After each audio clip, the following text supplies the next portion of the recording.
Hello, everyone, and welcome to not an episode of Reap the Spoils. I'm Mark Sullivan. I'm Delaila Lugo. I'm Jason Kwasnicki, and welcome to Bonus Time. We're talking about the games of the generation, so get your whiskey and beer. Da-na-na. Bonus time. Oh, this is still going. If anybody says Last of Us Part 2 or Breath of the Wild, I'm gonna get really pissed off. Now I didn't think of any more lyrics. I almost want to change my list just to make you real mad. Yeah. But... I appreciate you writing that song for this episode, though. I was trying to think of more lyrics, but I couldn't think of anything. I was gonna do something with Red Dead, but oh, so you didn't pre-write this? You freestyled right now? No, I was actually thinking about it the other night, and then I just stopped thinking about it. Tell you what, he was gonna say something about Red Dead. Thank God GTA 5 didn't come out this generation. Otherwise, we would have had to fucking hear about that too. Anyway, this is a bonus episode. Reap the Spoils is just taking a quick month off. I was in the process of moving, so I didn't really have time to dedicate to any specific game.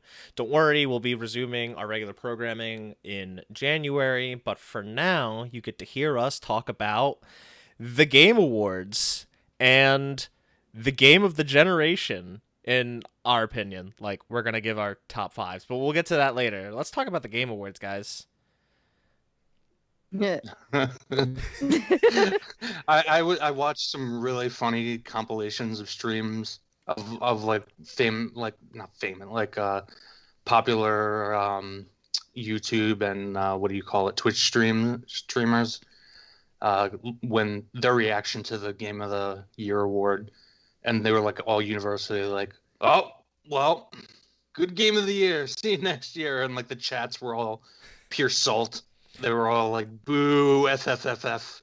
Well, all right. I guess we'll just jump into the big kahuna, regarding the Game Awards. As we tend to do. Yeah, as we tend to do. Yeah. Let's just put it this way: there's a big, based on the Player's Choice Award, there's a big division between actual gamers and the clique of the industry. Games media. All right. Yeah. Well, here's the thing. All right. So in case you're not in the know, in case you didn't watch it, Game of the Year and also winner of many awards that night was The Last of Us Part 2. Which is a game that I really liked. It's definitely on my short list of my favorite games this year. It wasn't my personal Game of the Year. I would say I don't know if it was on either of your... If it was either your Game of the Year. 2077 is the Game of the Year. Come on, guys. Yeah. What are you, an idiot? Come on. I would say I don't know if it's on either of your guys' Game of the Year, but I know for a fact it's not Jason's. Yeah, it's the thing for me is I tend to view Game of the Year a little differently. I see two Game of the Years. There's the game that I enjoyed the most that year, versus the game that I feel like critically moves gaming as a medium forward. Yeah. I think the game that I enjoyed the most is hands down Ghost of Tsushima. But I think the game that that moved the medium forward more than the others was The Last of Us Part 2. So if I was to have voted for what I think Game of the Year is, I would choose The Last of Us Part 2. But my personal game, the game that made me feel all nice and zen, was Ghost of Tsushima. And I would agree with that. The Last of Us Part 2 won Game of the Year. It also won Best Game Direction, Best Audio Design, Best Narrative, Laura Bailey winning Best Performance for her role in the game. It won Best Action Adventure Game. And one of the more interesting awards that it won that I totally agree with. I agree with most of those winnings, by the way. I don't really have an issue here or there with them. But the one that I'm really glad that it won was Innovation and Accessibility. We talked about this. That's like the only one I think it deserves. But we talked about this in our episode on The Last of Us Part 2. Go check it out if you haven't and if you played the game. But that game, it's done a lot for making games accessible, because it had all sorts of different toggles and options that you could turn on for visibility, for the hearing impaired, just tons and tons and tons of things that make the game more accessible to anyone that wants to play it. And I think that's really important. I think that's really great. I figured it was probably a shoo-in to win that award and many of these others. I mean, this is the first time this award was Yes. out there, so they probably specifically made it for this game. I mean, there were other games. Not they didn't make it specifically like to give it to, but because this game kind of made it a thing. There were games before it that offered things like this. It just never. Uncharted 4. Uncharted 4 did offer some, and other even more recent games, even coming out this year, but before The Last of Us Part 2, if I recall, had accessibility options. The Last of Us Part 2 brought it to another level. And in the past few years, just accessibility in games, we're thinking a couple years ago when Microsoft developed a whole controller aimed at accessibility. It's been a bigger topic of conversation in the medium. It was only a matter of time that we started recognizing games that really set the bar higher, and I think this was the perfect year to do it. So yeah, Jason, Sorry. No, go ahead. I was just gonna say, there's also been more about like people that have disabilities that are in the industry kind of being highlighted, which I think is positive. And so they were like Steve Saylor, for example, he was speaking a lot like about how he was able to play that game without any issues. And I think it's important. I definitely like that they included this award, and that developers are hopefully becoming more mindful of it. Yep, I totally agree. Yeah, so The Last of Us Part 2 won. I think the thing about the Game Awards this year was there weren't really any. I feel like the biggest surprise was the winner of Best Ongoing Game. Yeah. To the point where even Sean Murray was surprised that No Man's Sky won Best Ongoing Game. Based on I've watched a few videos about all the changes they've made and what the game looks like now, and it is truly astounding. His reaction. The next period of yeah. His reaction to winning the award was like, "Oh, y'all actually voted for this?" They've been hiding. Yeah, he was so out front before that game came out, and he's just been hiding in a cave for however many years it's been. Yeah. Yeah, it was nice to see him in a positive light again. And I loved how he was put the work into it. Yeah. Yeah. No, I'm not saying he doesn't deserve it. It's just surprising when you see a game like Fortnite getting all like Marvel and Star Wars content. And here we have like little Sean Murray, who's being like shit on for so many years for, when No Man's Sky came out, and now he's finally being given. And I think that's kind of the thing, right? Is like as much like cool and new and popular content as like games like Fortnite get, or even as like, with good community support like Destiny and like Rainbow Six Siege and stuff, as good as those are in keeping their fans happy, No Man's Sky is just the game that never quit trying to reach the promise that everyone thought that game would be. No Man's Sky has arguably done more than any of those. Destiny, especially Destiny. Yeah. Oh God. So I after this last expansion, I'm done with Destiny. I quit. I say that every time. But remember this. Yeah. Remember this moment. Every time. No, I say next year when the next expansion comes out, Jason's like, "Yo, so I picked up Destiny again. God damn it! I knew it." And then I play it for like 3 days, and I'm like, "This still fucking sucks." Yeah. At least Destiny 2. Destiny 1 was awesome, but yeah. I understand that love-hate relationship. But yeah, No Man's Sky, yeah, it's the game that it won't quit trying to please the people that purchased it, and I'm happy it got recognized. I'm happy that Sean Murray, as surprised as he was, had that moment. Yeah, but just to like speak to the Game Awards in a general sense, them having all of those people that might potentially not win just sitting there and waiting to not win, it's like it's really, I don't know. Well, It made me uncomfortable. I guess let's address the elephant in the room of this is a challenging year. Yeah. 2020 is coming to a close, thank God, and this was the first year where we had the Game Awards entirely remote. Jeff Keighley was dealt a pretty shitty hand and did the best he could, and I think with the hand he was dealt, they did a fine job. I don't really know how else they would have handled it. This year was more of a. Sorry.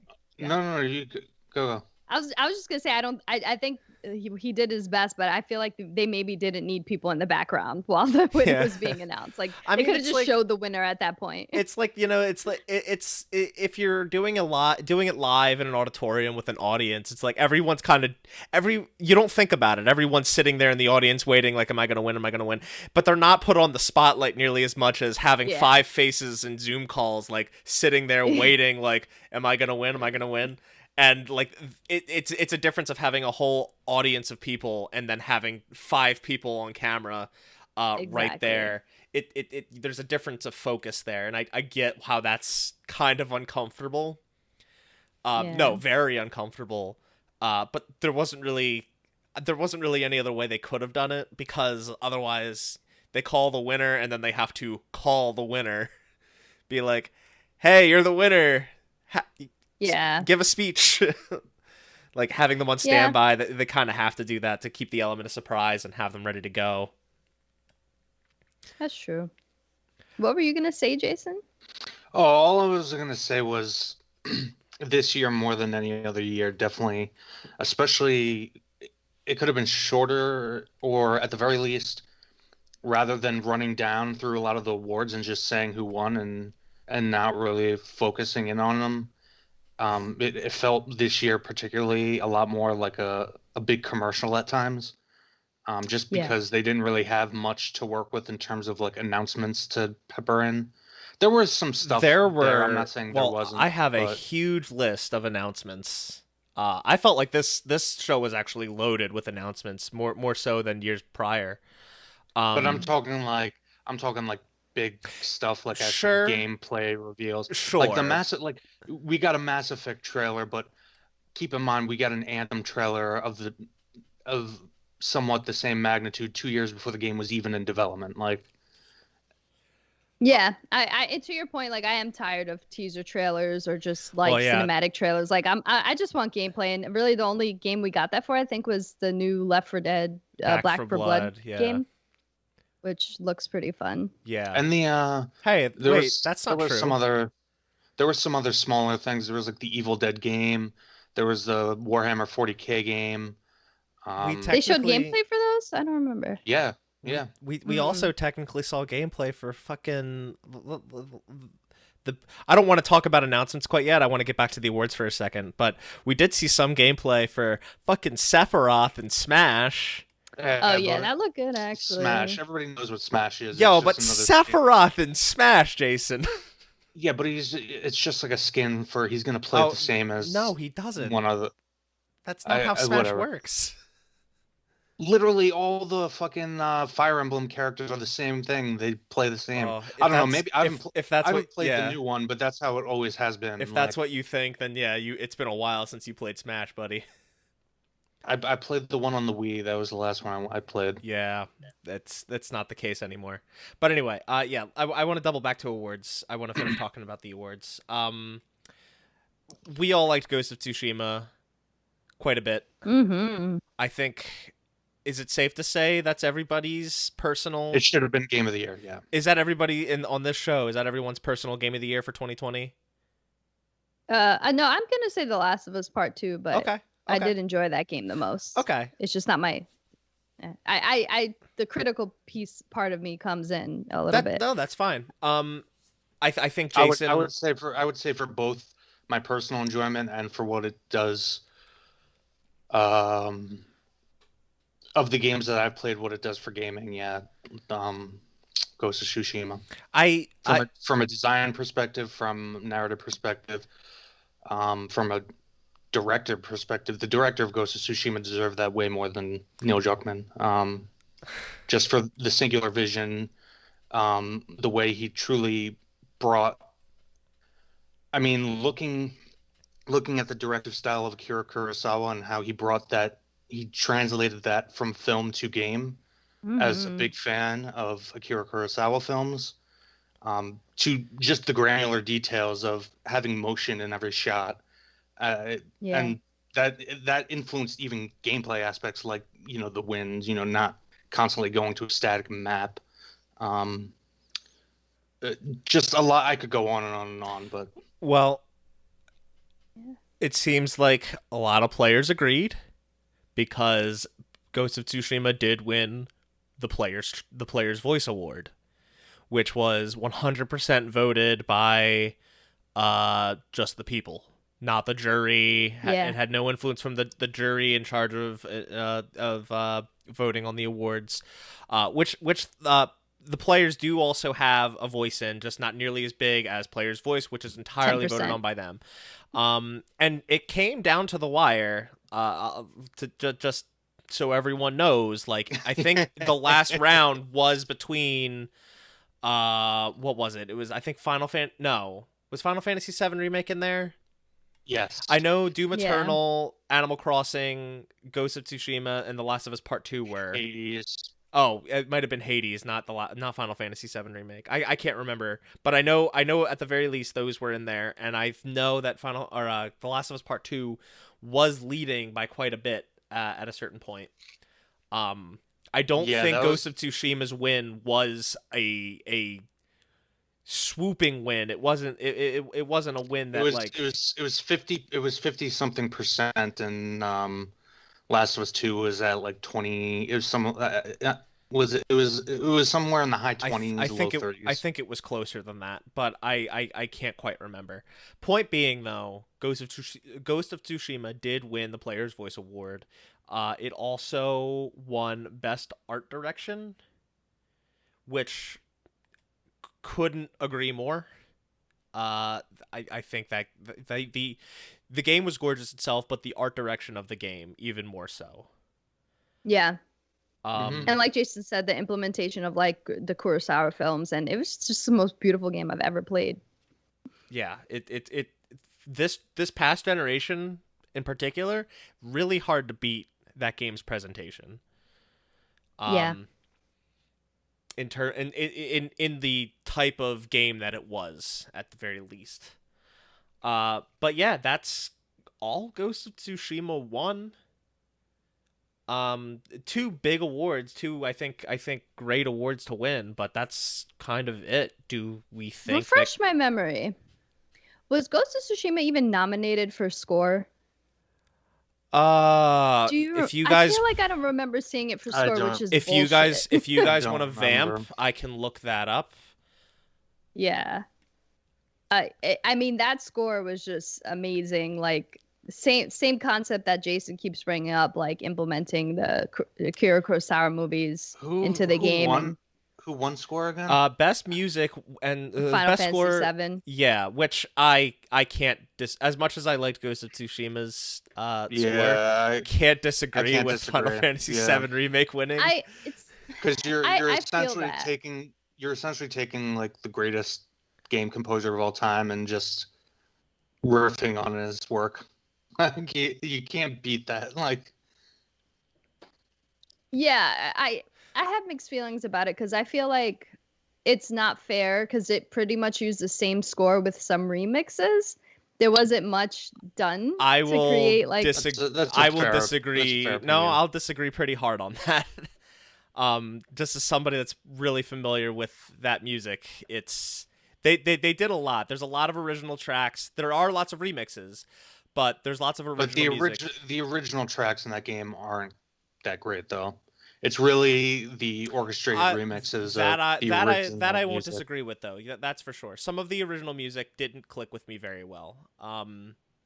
No, Ghost of Tsushima was not nominated for Best Score in Music.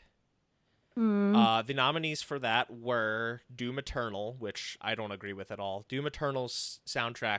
I love Doom music. Yeah, I love Doom Eternal. No. I haven't I haven't played Doom Eternal, but like I love Doom soundtrack. I'm assuming it's similar. That's the difference. Is Doom Eternal's score and soundtrack, especially when you hear all the drama that went into to making it and composing it, doesn't hold a candle to Doom 2016's. Doom 2016 score True. is incredible. Doom Eternal's, by comparison, was pretty disappointing. The other nominees besides Doom Eternal, Hades, a game that I, especially after this award season, desperately need to play. Ori and the Will of the Wisps, and The Last of Us Part 2. Which did have a good score. I wouldn't say it was better than Ghost of Tsushima's. Yeah, I agree with you. But it was a good score. But yeah, Final Fantasy VII Remake was the winner, and it's, for me at least, it's hard to disagree with that. It's just hard to compete with that. This was a really good year. Like I think if you go back to our, I think we talked about last year's Game Awards in our bonus episode around this time last year, and last year was kind of a weird year where there were a lot of really, really good, really great games even, but none that I mean, we'll get into it when we start talking about our 5 of the generation, but not a whole lot were 10s. It was just a ton of 8s and 9s, if we want to put numbers on things. Especially year, coming out of the previous year, which was a bunch of masterpieces it was up against each other. It was 2 juggernauts battling for every award. So yeah, this was another year similar to that, where a ton of really, really, really good games came out, and it was hard in each category to decide one over the other. Maybe not every category, but you get what I'm saying. Just a lot of, this was a really, really good year for video games. Agreed. Yeah, I mentioned Hades. Hades was nominated for a lot. It only left with Best Action Game. Didn't it win Best Indie? And Best Independent Game, sorry. So it won those 2, which I saw coming, especially with Best Independent Game. I desperately need to play. I don't really like roguelikes, and I've been told to play this game by people that know that about me. So I'm looking forward to picking that up and playing it. Who knows? Maybe it'll change my opinion on this year. Supergiant is a good studio. Yeah, they haven't really had their closest game to being a miss, from what I understand, is Pyre, and even then, that's a really well liked game. Yeah, I really hope Limited Run creates a physical version of it with a cool little art book or something of Hades. Actually, on the PS4. Yeah, that's the problem, right? Is that's what I do way too often, is an indie game will come out that I'm super into and I super want to play, and I'm gonna wait till a physical version gets made because I don't really want to double dip. And I would always prefer to have it physically. The thing about Hades is it's only out on PC and Switch. Who knows if it's gonna come to other consoles? I should hope so, but we are getting Disco Elysium next year for consoles, so there's hope that other games will start coming to other systems. It's just a matter of when. That. You are excited? Getting Disco Elysium. Yeah, because I didn't really. Yeah. I have a laptop. I don't want to sit in my laptop and play. Yeah. There are a lot of games I could play, but I don't want to sit in my laptop. Yeah, I'm definitely excited about that too. Fun fact though about Supergiant, those guys are fucking awesome. I got to talk to them at PAX East 2016 when they were working on Pyre. Yeah. Cool. And in our Outer Haven days. Oh. He said the thing. But no, those guys are solid. One of them, the head of the company, if I'm thinking of the right company, is he used to be the chief editor at Game which site? GameSpot? Was it GameSpot? Yeah, I think he was the chief editor at GameSpot. Yeah. The bald dude. I know that's really descriptive, but Wow, Jason, that is a fun fact. I got to talk. I got to talk with him. It was nice. He was a nice That's fella. cool. Another He was game. telling me all about Pyre. Another game that won really big. Was Among Us.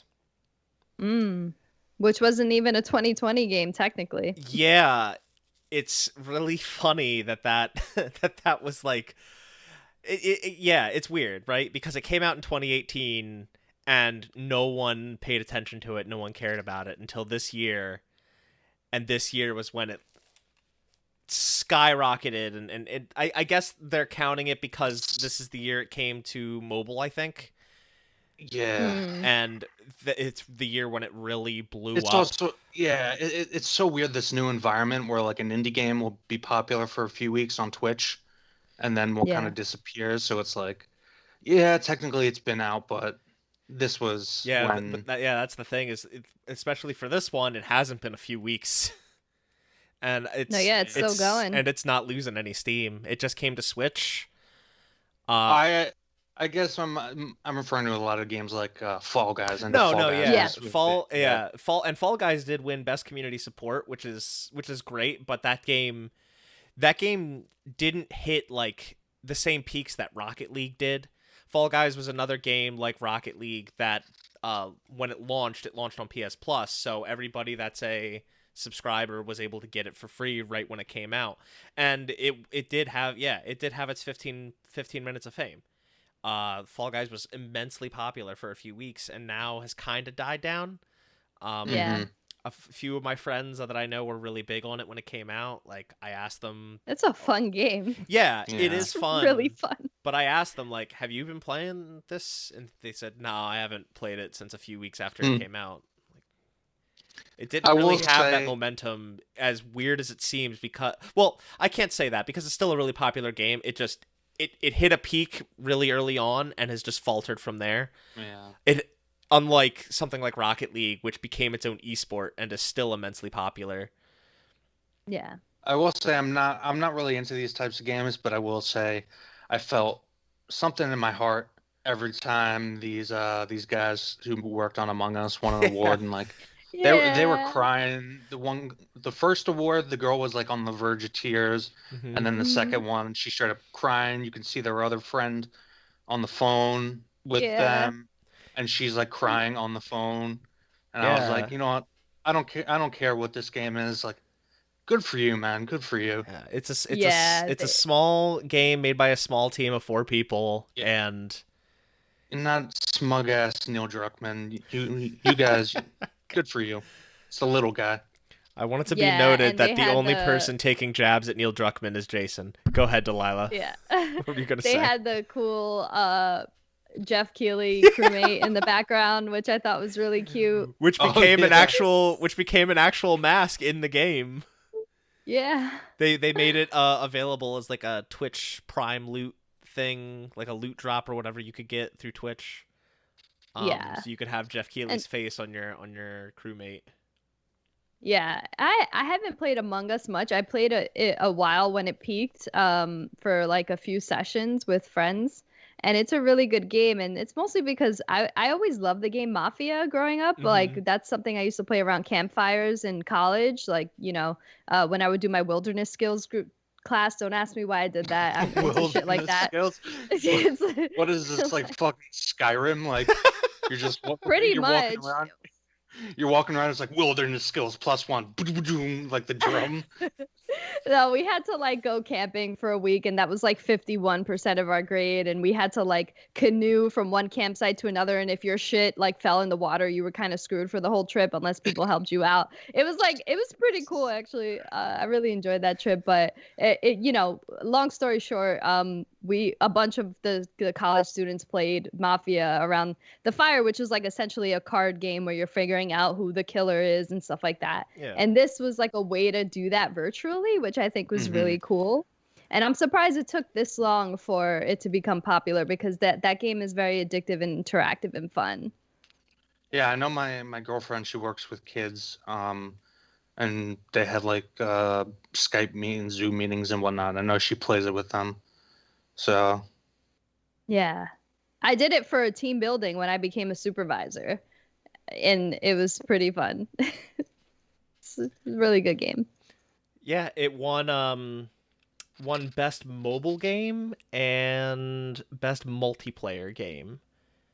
And yeah, just Yeah. like super humble team, super small team. You could tell they were very happy and excited and surprised yeah, Yeah. that they won, but I'm very happy for them.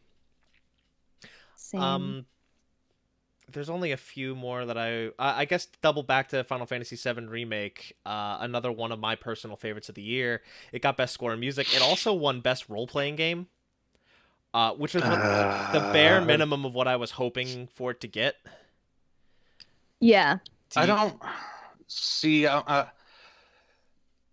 because on one hand it's yeah, I guess you kind of have to give it to it because I think Persona 5 Royal was also nominated, but then again, yes, I don't know enough about the differences. I've seen videos, and based on what I've seen in those videos, Persona 5 Royal is a very different game from Persona yes, 5. it's That ostensibly a being new game. yeah, that being said, I believe Persona 5 originally won Best RPG, so it'd kind of be weird to also give Royal the Yeah. award, even though Persona 5 is most definitely more of an RPG than FF7 Remake, but that's a whole Uh, another topic. I think it depends on.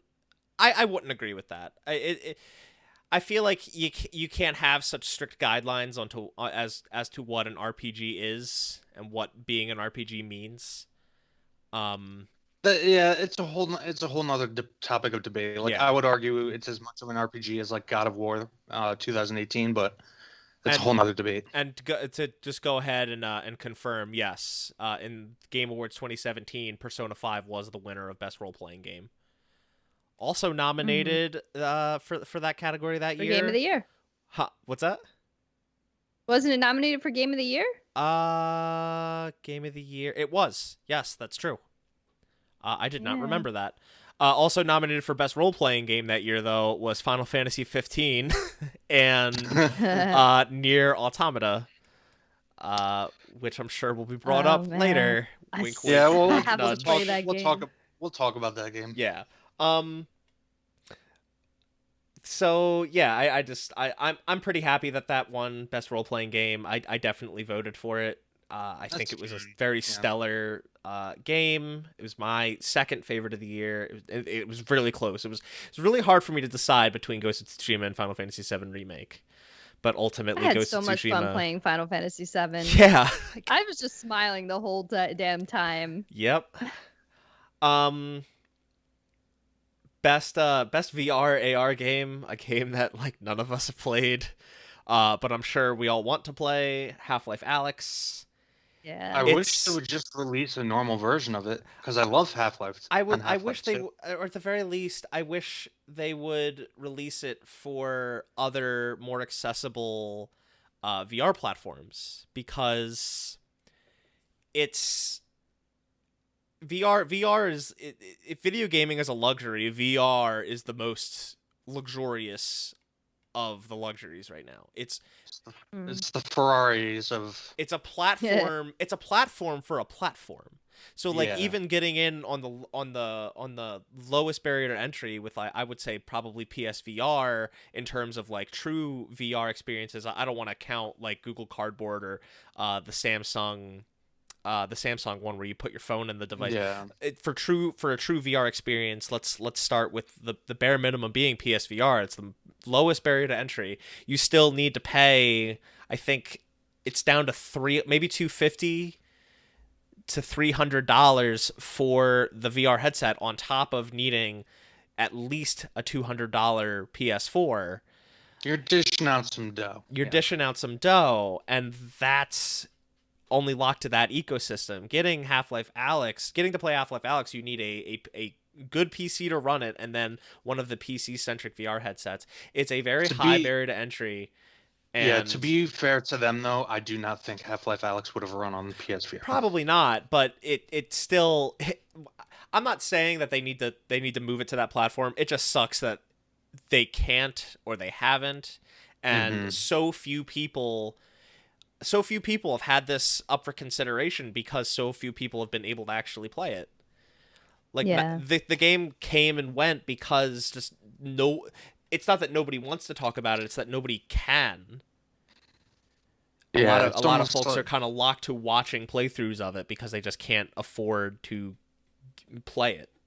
and for so Yeah. many, like this is the closest thing you're gonna get to Half-Life 3, and Yeah. it's almost like when Hashimoto announced the Final Fantasy VII port, and everybody's like, "What the fuck?" And then the meme of him Yeah.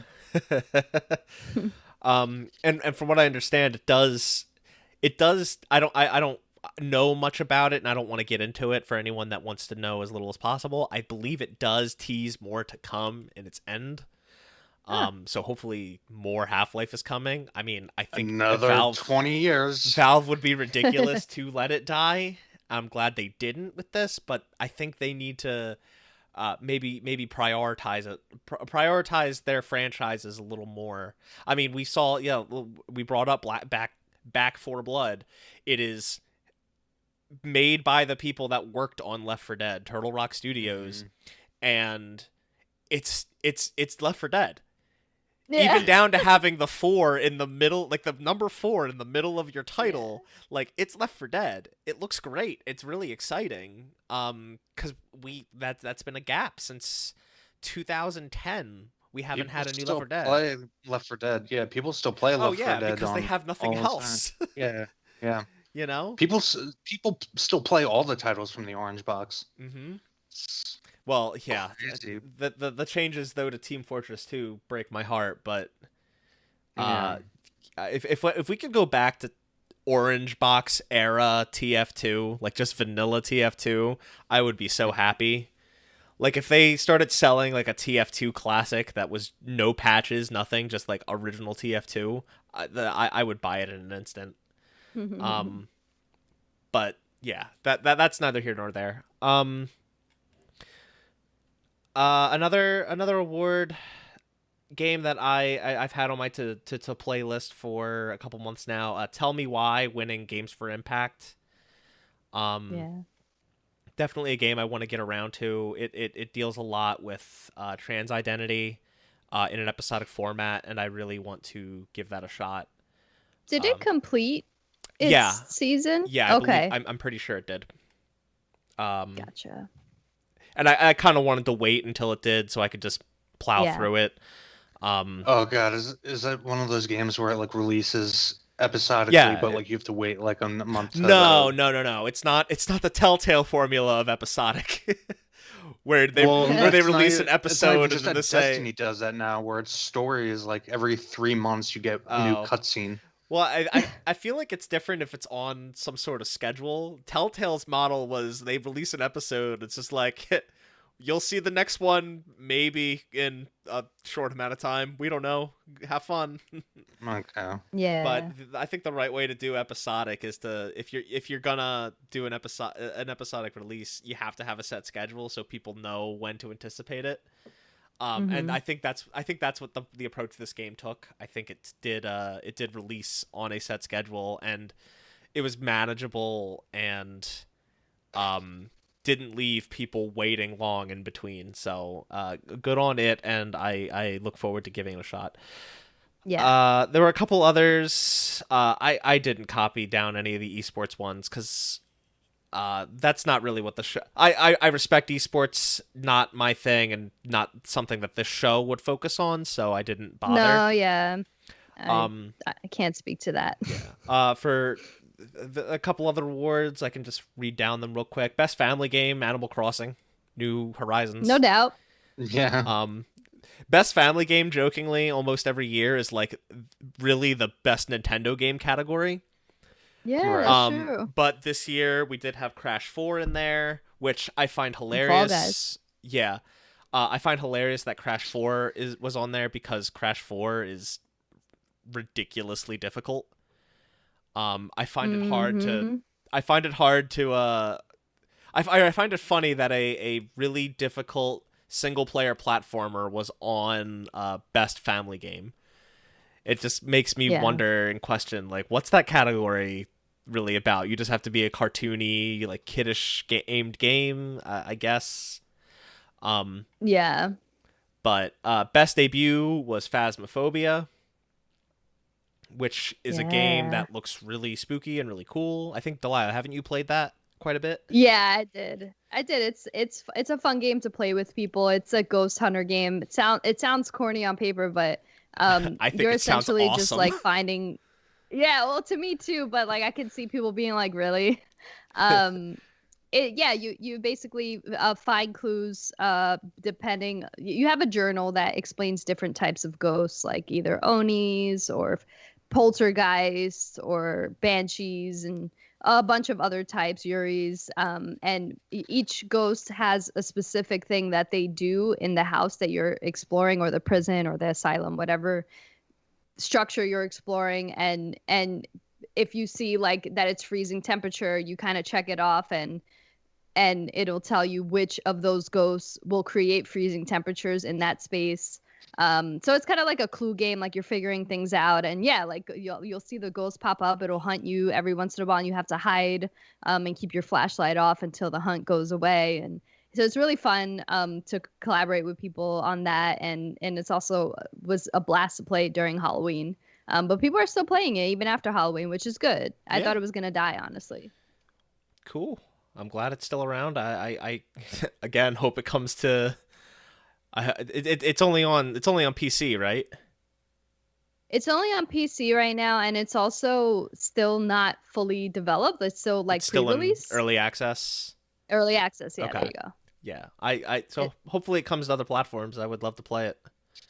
yeah, and I would love for them to clean it up because it's super janky, but like that's not the point of the game, you know? Hmm. It's more about like figuring out who the ghost is and getting scared. Yeah. Best sports slash racing game went to Tony Hawk's Pro Skater 1+2, Hell yeah. which cool. It was definitely a hype announcement when it happened. I'm glad that game came out, made a splash, and um, bringing classic Tony Hawk back into the modern day. Yeah. It's pretty cool. When are they gonna bring Wave Race 64 back? That was a great game. Where's SSX Tricky while we're at it? Mm. Best sim slash strategy game, Microsoft Flight Simulator. I didn't play I it, don't know. but that's I mean that game looked crazy. Like the fact that you could go anywhere in the world What seems I pretty insane. what I find it really funny and weird that they combined sim and strategy into like their own award category, because like this was up against some like things like Crusader Kings 3 Yeah, and Gears Tactics, and I don't there's like that new Civilization game, I think. Yeah. yeah, it was just like I feel like this. I don't remember if there was another sim game on there other than Microsoft Flight Simulator.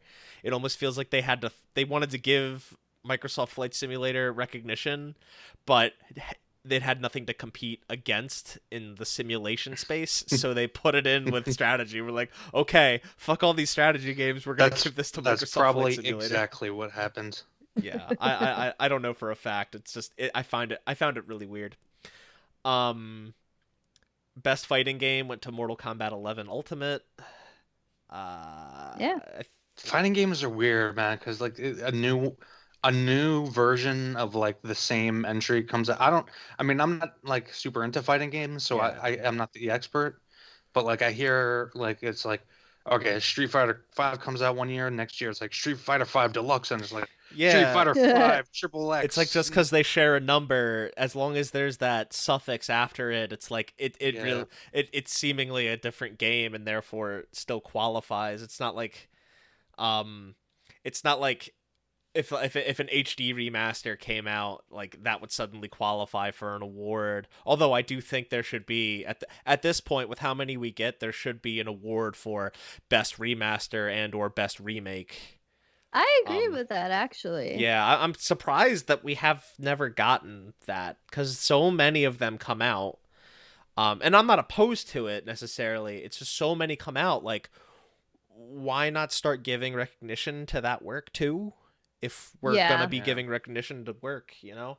I mean, this year we won't be talking about it too much, but like the Demon Souls remake came out as a launch title for PS5, and it was awesome. So fucking good. Oh my god. And I would love for it to be recognized. I mean, look, we got 2 other remakes this year. Final Fantasy VII remake, different kind of remake. It wasn't a loyal remake like Demon Souls, but it was still a remake. And Resident Evil 3, again, not a loyal one, but still a remake of an older game. And, you know, however many remasters we get year after year after year, it'd be nice if those started getting more recognition. I agree.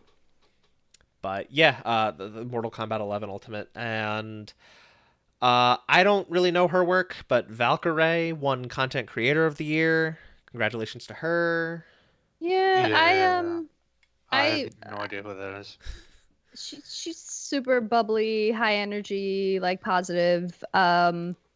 Nice to see a woman winning. For me personally, I feel like every year it's always been male dominated, which the industry tends to be. So it's nice to see her.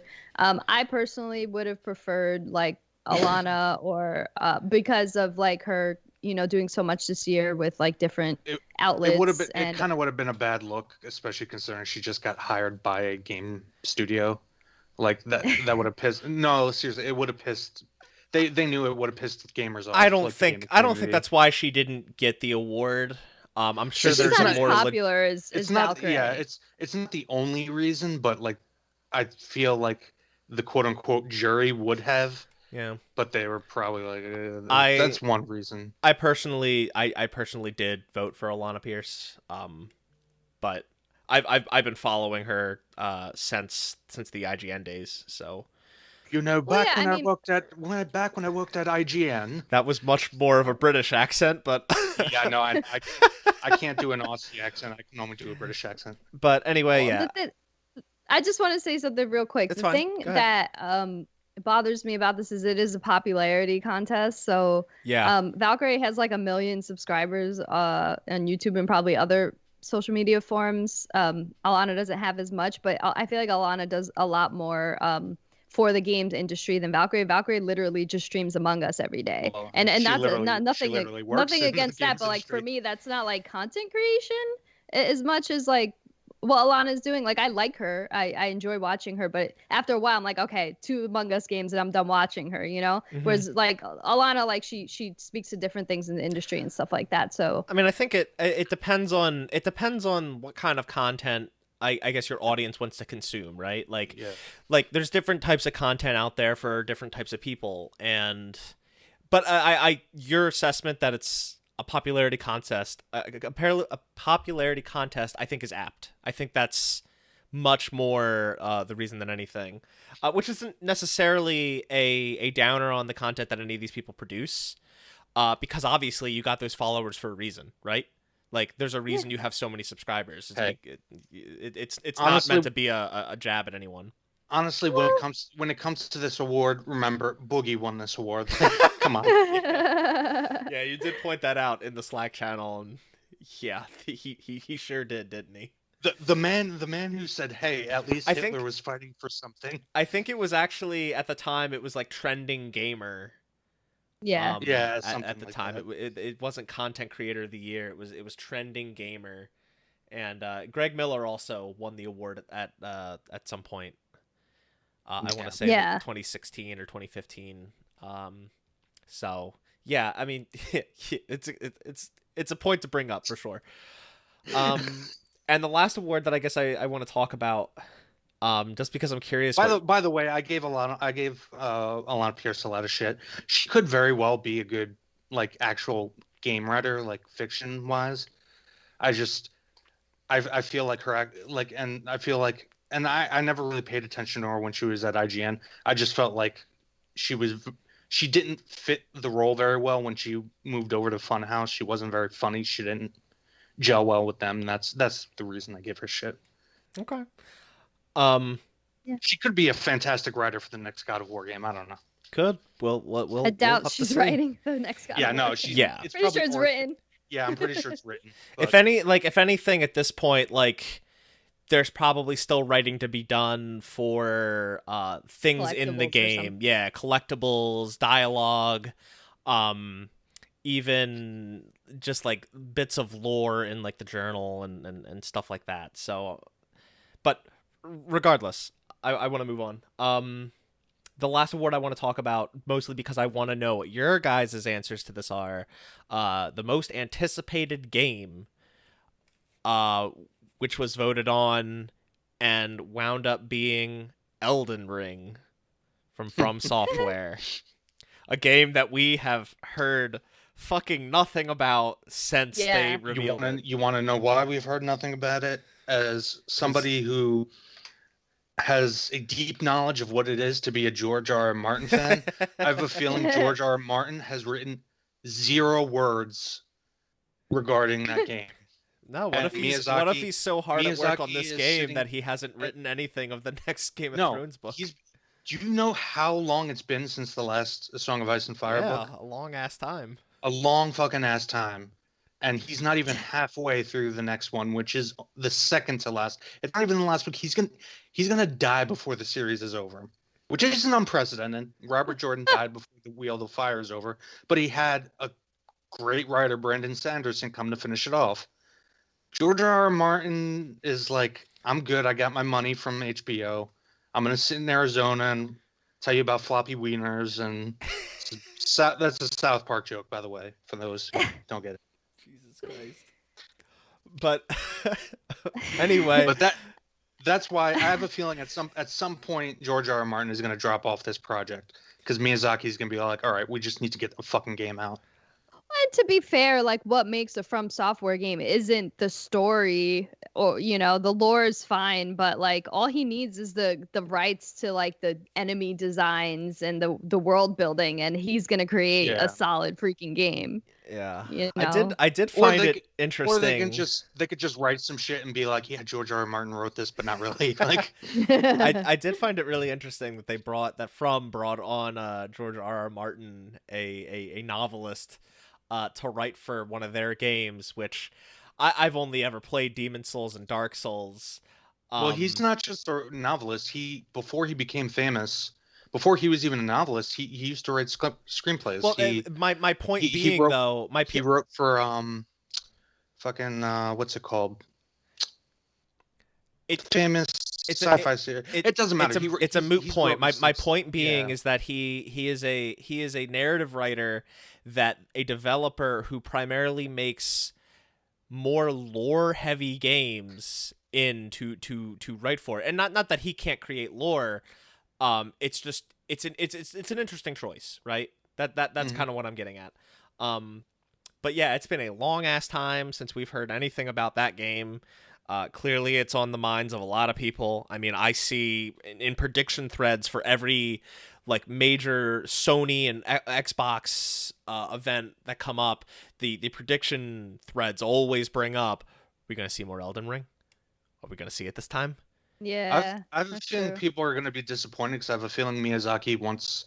I don't know if he said anything about what the game will be like gameplay-wise, but I wouldn't be surprised if they're ready to move on from that formula. At least, yeah. that formula. At least, well, I feel like because even from what I've seen of Sekiro, I haven't played it yet, but even though it adheres in a lot of ways, and in a lot of other ways, it's a very different game. Yeah, I was gonna ask Delaila, like it's drastically different from that Souls formula, correct?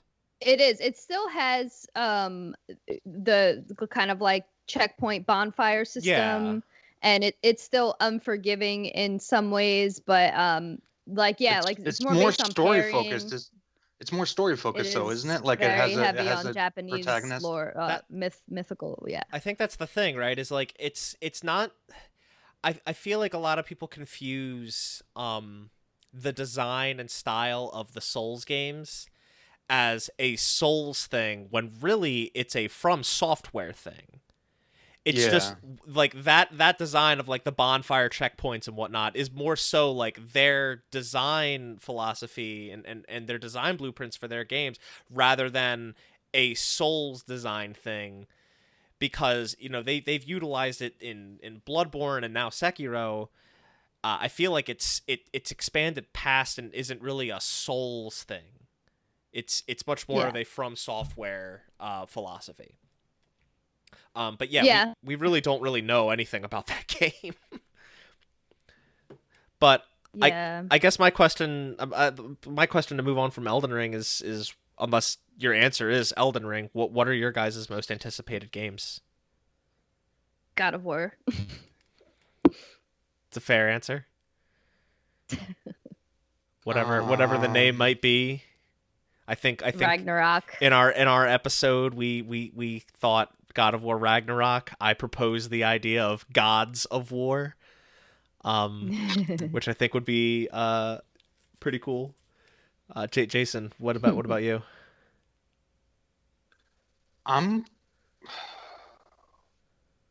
Yeah, I'd have to say FF16. Yeah. It's the first time I've genuinely been excited about Final Fantasy in a while. I could be disappointed again. You just had to take my answer though. Damn it, you just had to take my answer. I mean, I knew you guys were both gonna vote for that. That trailer, it literally did a lot of, like, almost everything I've been saying about JRPGs, but in particular Square Enix. Not only are they going back to a lot of the aesthetic roots, but like in terms of the combat, it looks like it's going to be. In our review for FF7 Remake, I said I feel personally like they can't find a middle ground. They need to either lean into full action like Nier, or they need to go back to more turn-based stuff. And it looks like they're leaning into full action, which I can get on board with because I loved it in Nier. So it looks like that's where they're leaning. Yeah. Man, you took my answer. I gotta put. I guess I'll just go. I'll just go one step over and say, if not Final Fantasy 16, really looking forward to where they go with Final Fantasy 7 Remake.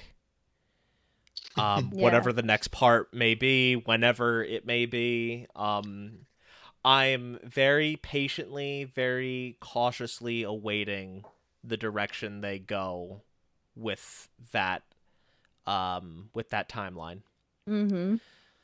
Definitely. So yeah, we'll see. Really the answer to this question is all the above. Like, same. All your answers I'm looking forward to just as much. Definitely want to see where God of War goes. I'm even looking forward to Horizon, a game that I've historically been kind of down on. I'm looking forward to the sequel to see just how that plays out in comparison. I didn't hate Horizon Zero Dawn. It's just I wasn't as big on it as a lot of other people were. I was trying to think about it for games of the generation. I can't even remember what the main character's name was. All I remember is what the twist was at the end. I don't even remember what the gameplay was really like. And I was really excited for that game coming up to it. Yeah, I mean, I was too, and like I said, I liked it. I just didn't like it as much as I expected to, and as much as other people did. But I'm looking forward to Forbidden West a lot. I hope it's going to be a great game, and it certainly looks cool. Yeah, definitely going to be playing it. And I guess we can end this on, were there any game announcements, games shown during the Game Awards that you guys were excited about or are looking forward to? I have a few I could spit out.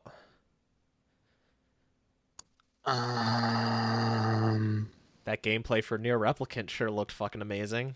I missed that part. I haven't gone back to watch it. I have a feeling though, because I've already seen some clips of gameplay from it, so I have a feeling I'll get around to playing it. Delaila, what about you? Anything that stood out? Yeah, hold on, wait. Sorry, let me look at my list if you don't mind. No, that's fine. I didn't prepare for this. Jason, was there anything else you had in mind?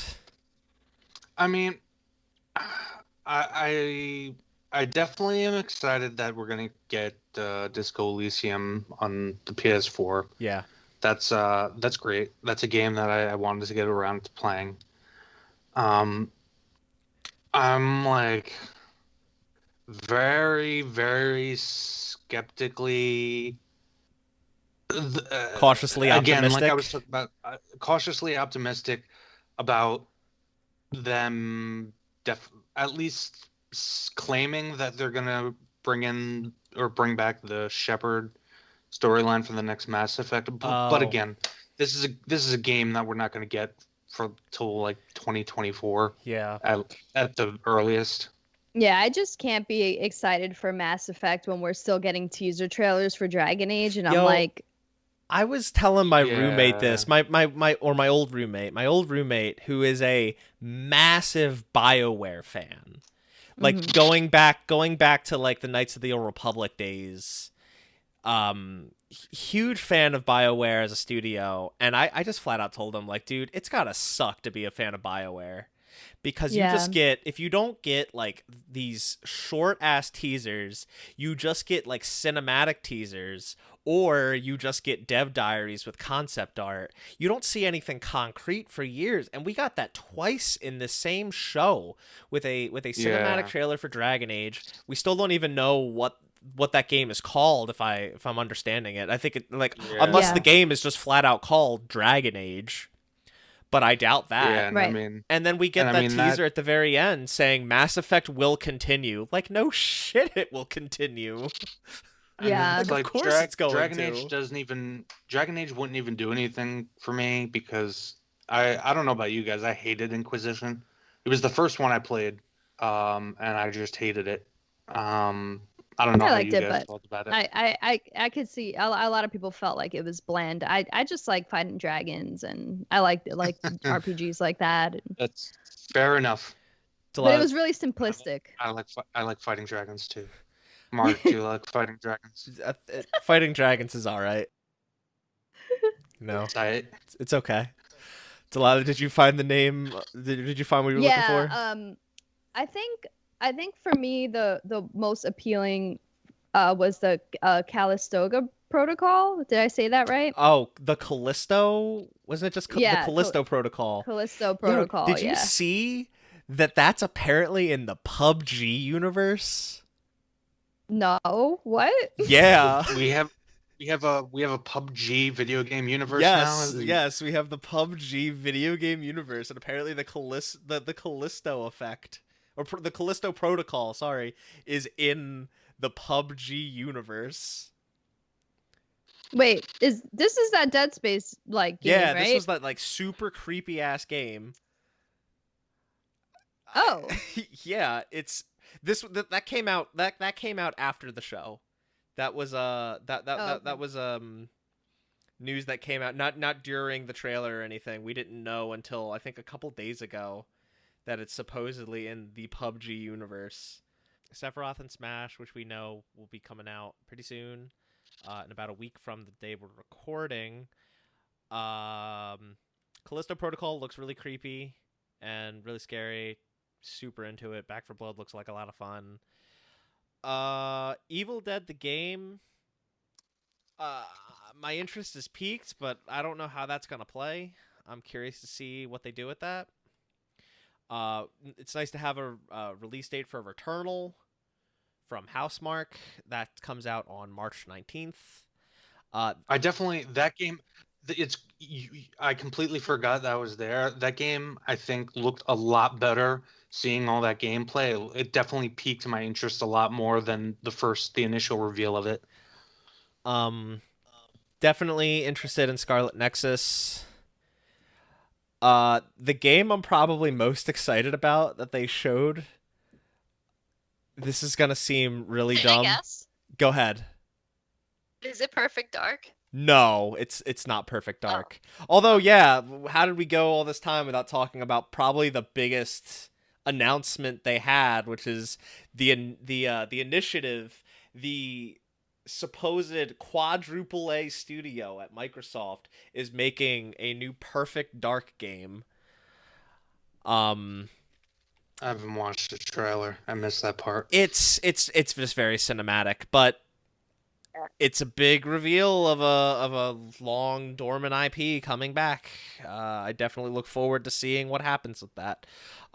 But Same. no, The game that I'm probably looking forward to the most is It Takes Two from Joseph Ferris's studio. That game's I don't. cute. Yeah, I don't blame you. That's fun. It looks funny. I don't know if I brought this up last year, in our last bonus episode. Nobody makes games like Joseph Ferris makes games. His games are very focused on the idea of two different people.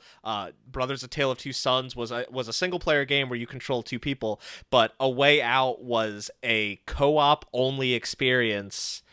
And it looks like It Takes Two is the same way, but like he leans into it, and like even when you buy a copy, you're provided the ability to give the game to somebody else so they can play it with you at no additional cost. Like, it is super consumer friendly, and nobody makes games like he does. And this game just seems to have that same creative force from his brain that I love it, and I can't wait for it. It's a co-op rom-com. Yes. A game version of a rom-com, which I find that, like you said, it's extremely creative, and he's using. It looks like there's a lot of variety to the gameplay. And unfortunately, I'll just never play it because it's a co-op game only. Like, I mean, I'm gonna play it with my significant other. I'm so excited.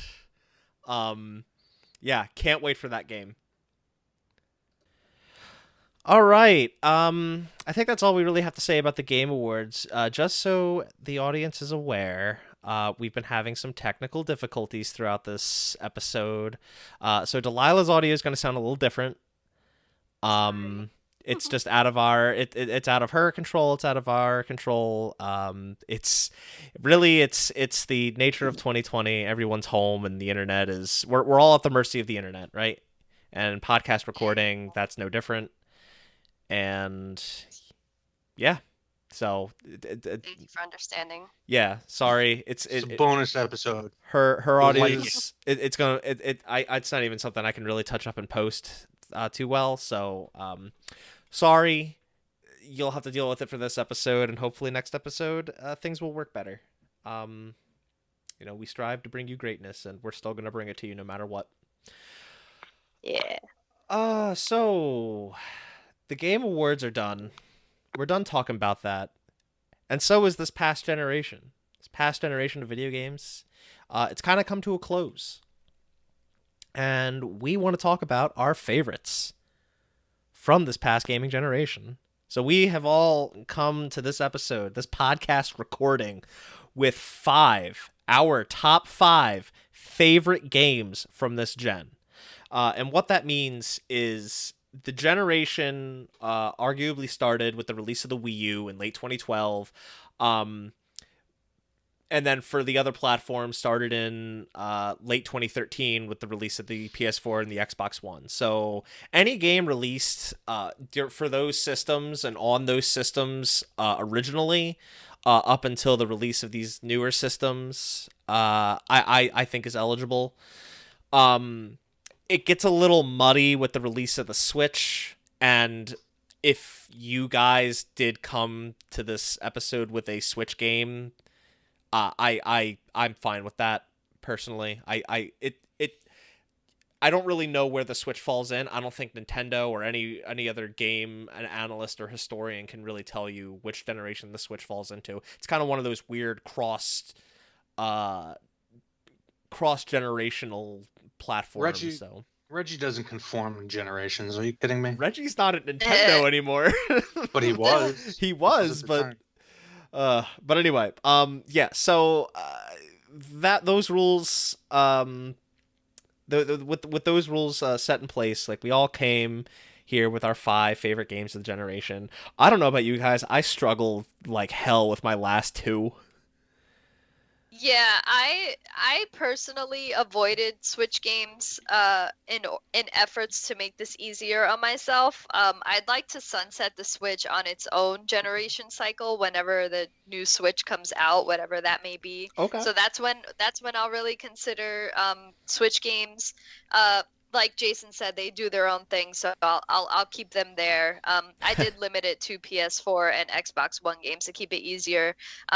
My top 2 games I didn't struggle with. What I struggled with was the last 3. No, that's what I mean. Sorry, not my top 2. My top 2 were actually no-brainers. It was Yeah.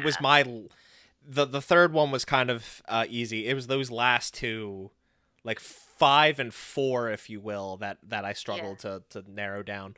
But anyway, yeah. Why don't we just go around and get started with our lists? Jason, do you want to kick us off? What's your number 5 of the generation? Quick question, because I forgot to clarify this. These are in no particular order, right? Oh, I mean, if you want to put an order on them, you could, but it doesn't have to be. Yeah, it doesn't have. Okay. It doesn't have to be. I was under the impression. All right, so this is just at random. So this one I didn't struggle choosing to put it on the list. I only struggled whether or not I should put it on the list, just because I haven't beaten it. I've only put in about 20 hours in.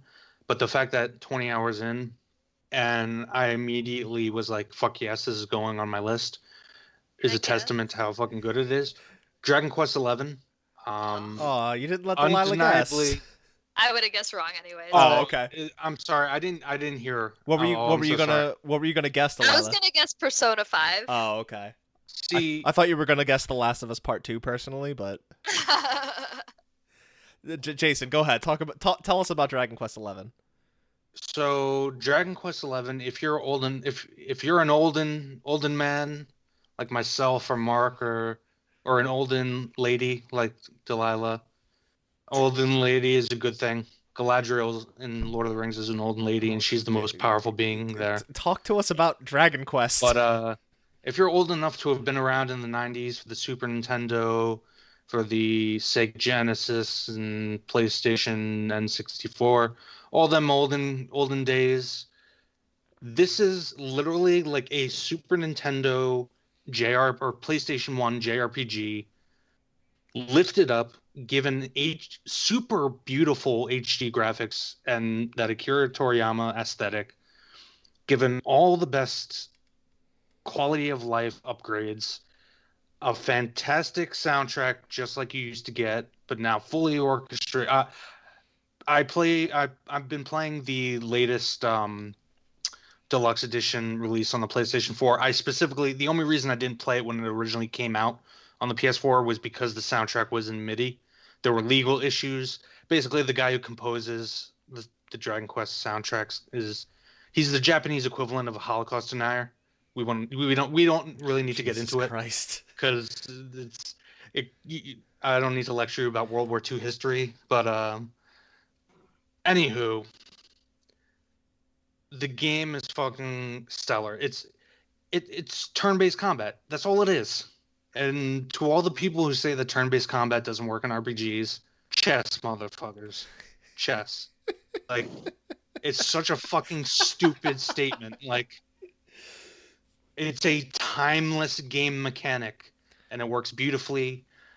The writing, like, when it comes to the actual story, at times it feels like a Venture Brothers version of JRPG, where it's a pretty basic, like, chosen one story with a few twists to it, but it's more character driven than anything.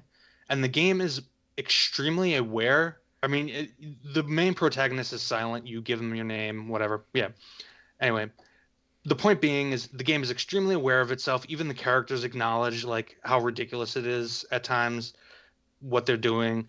Fucking, there are monsters named Crabadabberdoos. Yeah. Like, it's just so out there. I did see the localization. The localization team for that game definitely had a lot of fun with it. Yeah, and it knows when to take itself seriously and when not to. It's just some of the most fun I've had with a game this generation, and thus far it is by far my favorite actual RPG of the generation. Yeah, I think it does say a lot that you're only 20 hours in and you're already this high on it. I hope that doesn't die down, but from everybody I've heard who's played it, like, it stays consistent. Cool. People like I know in real life, but yeah.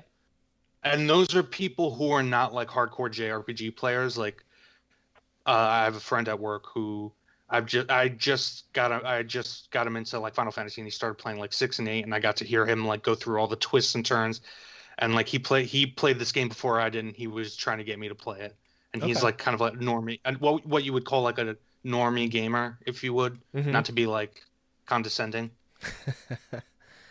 I'm more casual gamer. Yeah, casual Yeah. maybe is better. All right. Well, cool. I think that's called. I think isn't it Dragon Quest 11S? Yeah, it's Dragon Quest 11X. The full subtitle is fucking Something of the something of the elucidate. I yeah, can't even remember the full subtitle. It's but not as I played. The only other one I've played in the past is 8, yeah, Journey of the Cursed King, which I did have a good time with on PS2. But yeah, I'm not too familiar with the series. But I'm definitely going to dig into it now yeah, because apparently, unlike Final Fantasy, they're all connected yeah. lore wise. So All right. Well, cool. There's our first one. Cool. Delilah, what's your I guess your fifth game? I feel like I have such a basic bitch list. My there will which is probably be a lot of crossover. Yeah. Yeah, my fifth is Uncharted for a Thief's End, comes to no surprise, because it was a series that narratively has just kept its hooks in me for a decade, and the way that it sunsetted itself, sunsetted specifically Nathan Drake's story, I thought was done extremely well, and it was unexpected, but then when I saw it, I was like, yeah, of course that, of course, and it just felt good. Like it was the most beautiful game for the time that it came out. Um, the gameplay is never like a real big element to the Uncharted games. That's like its weakest point, but it's still fun, like to, the third person shooting. But what really gets to me is like the narrative and the visuals and all and the cool like action sequences that they have. And I felt like Uncharted 4 did it the best out of all the other Uncharteds, and it was just a perfect close to that series. Okay. Something I wanted to bring up at the top of this segment of the show is these are our personal lists for games of the generation. Obviously, we didn't get to play every game that came out in this generation. So if you don't hear us say one of your favorite games, it's not that we didn't like it. We just maybe didn't get around to playing it. And that's not to say we never will.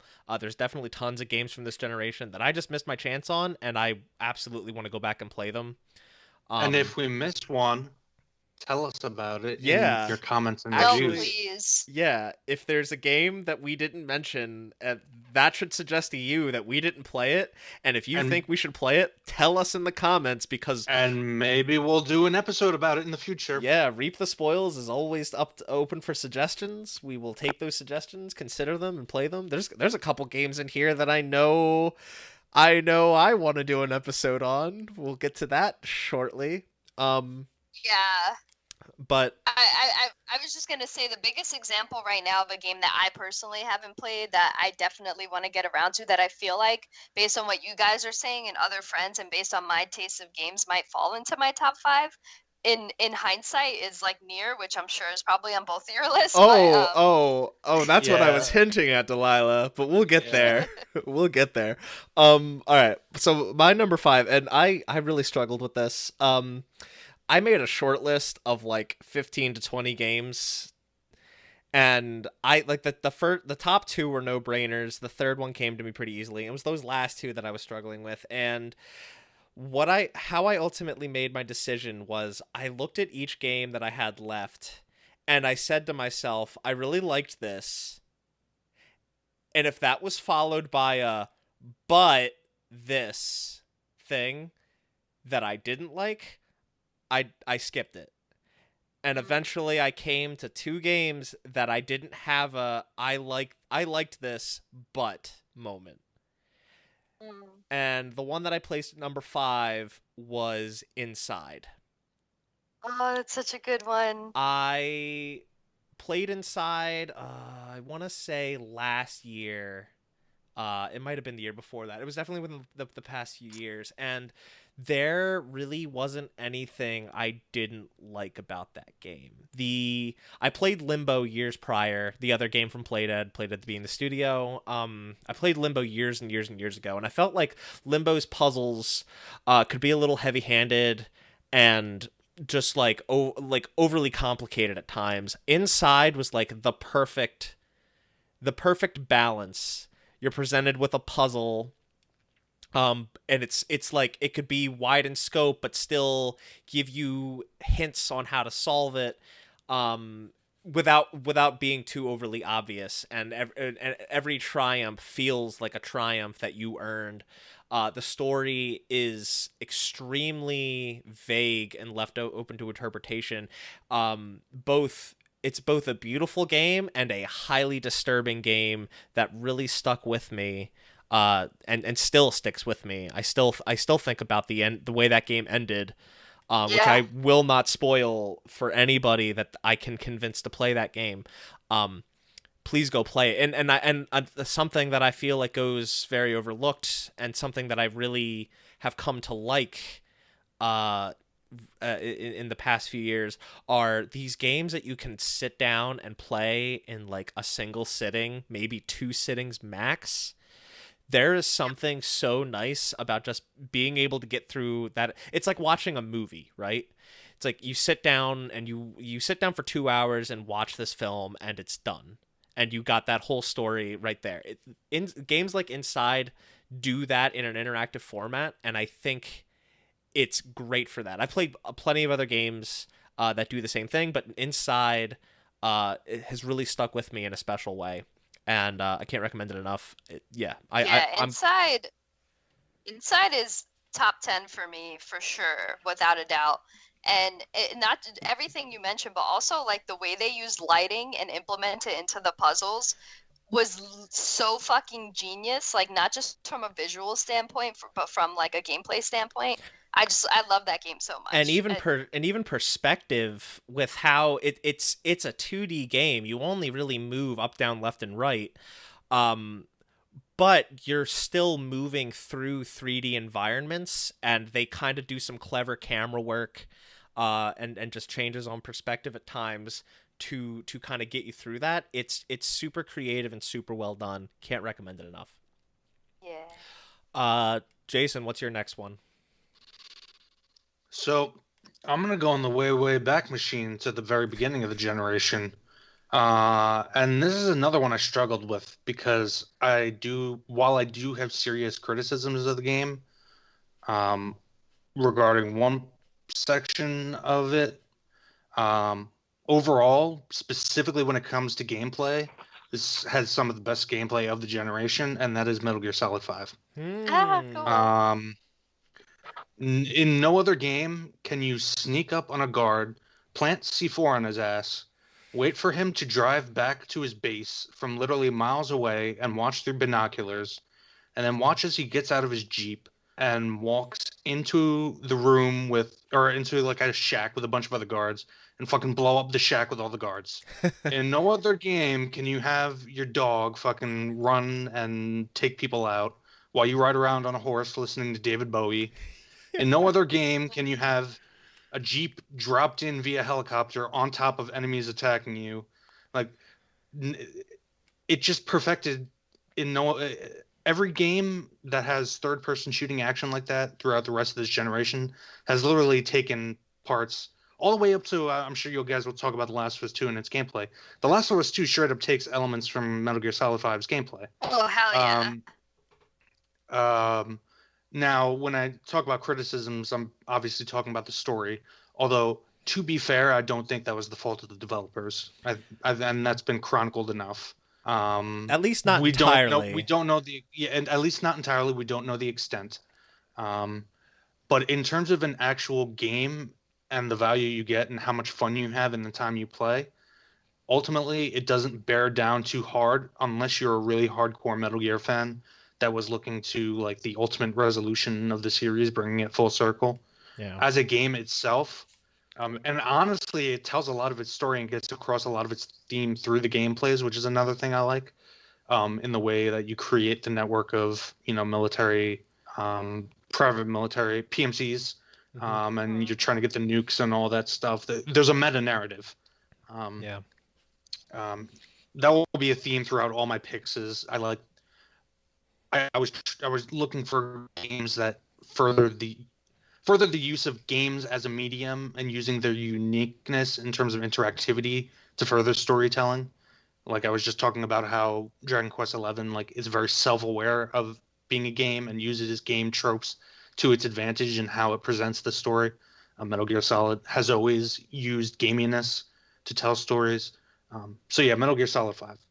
I agree. I mean, Metal Gear Solid 5 still till 2020 has the best gameplay ever that I've ever experienced. It definitely does in And the franchise for sure. Sorry, go ahead, Delilah.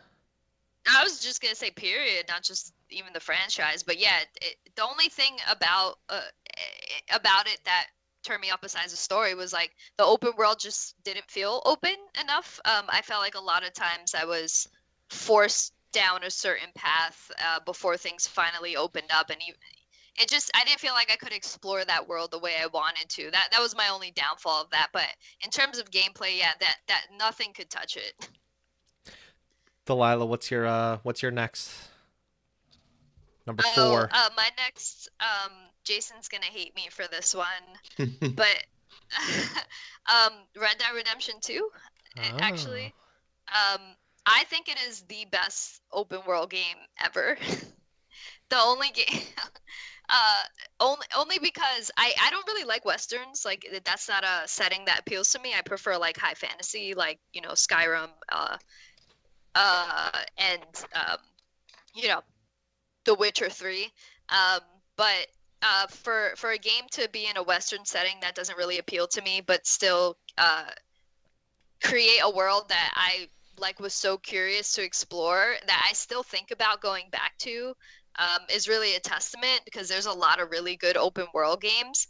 But I feel like it was the only game that forced me to slow down and not just go through the motions and really appreciate every single little small detail of the world. Whereas other games, I feel like I never felt like I was missing anything. Whereas this game, you can have something going on here and something going on there, and you have to choose which one to experience before you move on. And not many games can do that. And also just the level of detail that they included in the game, from the horse's butt all the way to The balls.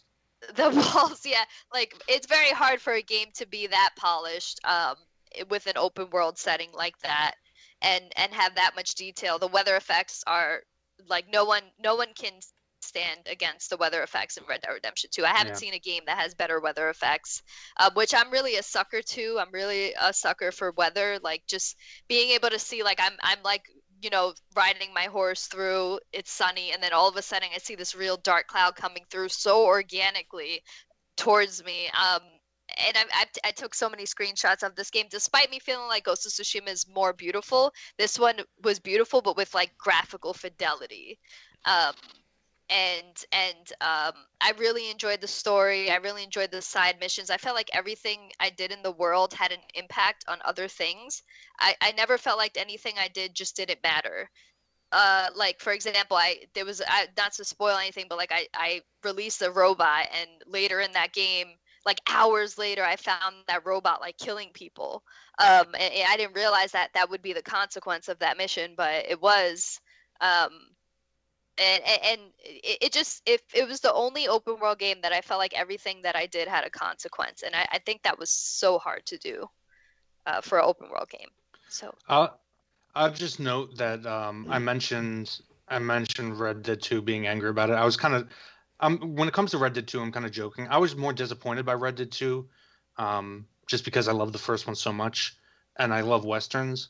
I was. It's not the open world or the missions or the story. It was more the I was hoping that Rockstar would up its ante when it comes to the gameplay. I've gone back to the game so much. I just the shooting mechanics are really a stickler for me. But I agree with you on pretty much everything else.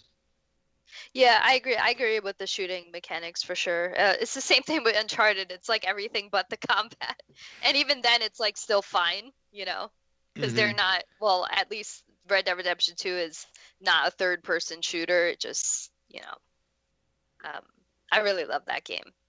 Just so much detail. I feel like Cyberpunk is trying to go for that too, but it's not performing at that level. That's kind of a situation we I don't think we have nearly the time to talk about in this episode. Yeah, totally. Yeah. But okay, cool. My number 4 is Resident Evil 2. The Look, remake, yeah. yeah, Well, obviously. yeah. Because it just it's a remake. Yeah, it's a remake, but it's I didn't not know we could pick that, but okay. Oh, yeah, because it's a fresh game. That's the thing. Is it's a remake, but is it really? It's pretty much a different game. It's a yeah. completely different It is. game. Okay. It's other than like in setting and in loose in the loose narrative structure. I'm not saying it's a bad pick. It's a great pick. Yeah, it Totally. really upped the ante for what I felt a remake could be in this generation. Took like the best parts of a handful of different Resident Evils and just made a fantastic, both loyal but yet completely fresh remake of a beloved PS1 game. There really wasn't, like, thinking back, there really wasn't anything that I didn't like about it. And it was content rich. It retained all of its old original like additional modes, even added some free DLC in the mix, with those what if ghost survivor stories. And it was just a fantastic game to play over and over again, doing speed runs, unlocking new things. They give you a bunch of in-game like achievements to chase. Not even all of them tied to trophies, just like additional things that I wanted to do because they were there and the game was great. It was just such a fun, satisfying, spooky, and well-made game, and one of my favorites from this past generation. Yeah. Do you think it was scarier than Resident Evil 7? I wouldn't say scarier. There's I more would tension in the gameplay. I would say felt. more. Yeah, I would say more. It was definitely a more stressful game than 7, but I wouldn't say it was scarier than 7. Yeah, But I could agree with that. and 7 was on my short list. But again, with my whole I liked this game but rule, and we just did an episode on Resident Evil 7, y'all know how hard I was on that game despite loving the hell out of it.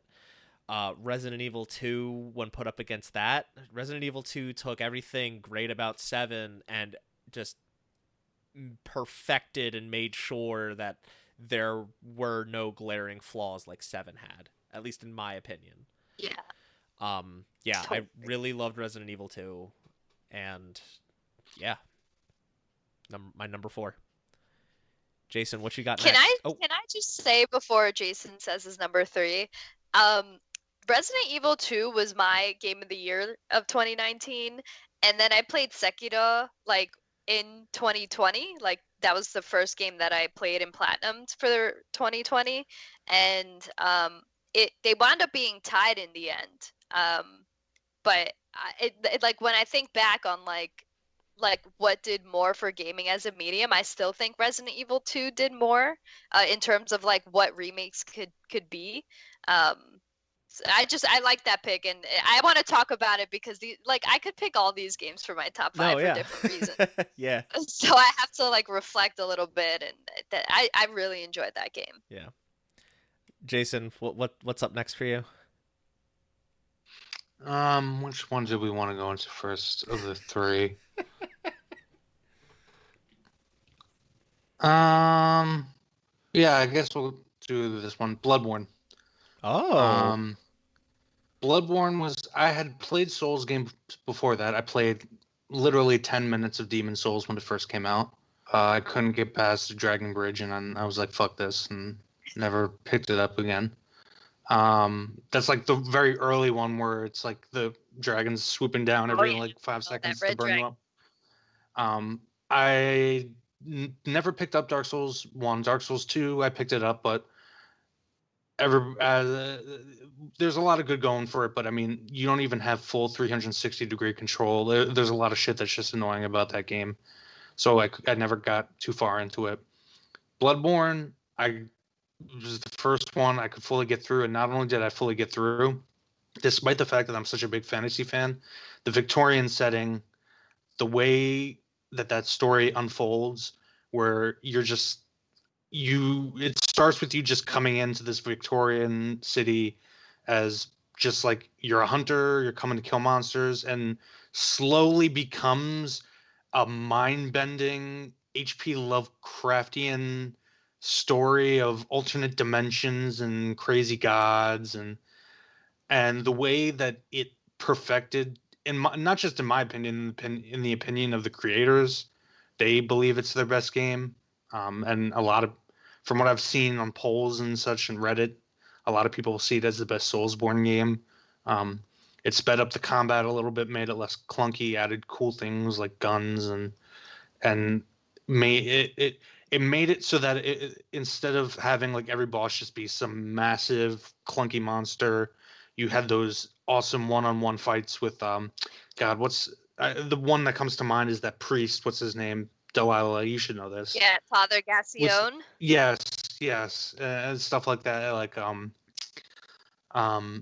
just overall great, and the story isn't even like right up there in your face. Again, it's a very lore. The fact that in a game like this, you guys know me, I don't read the side shit, generally speaking.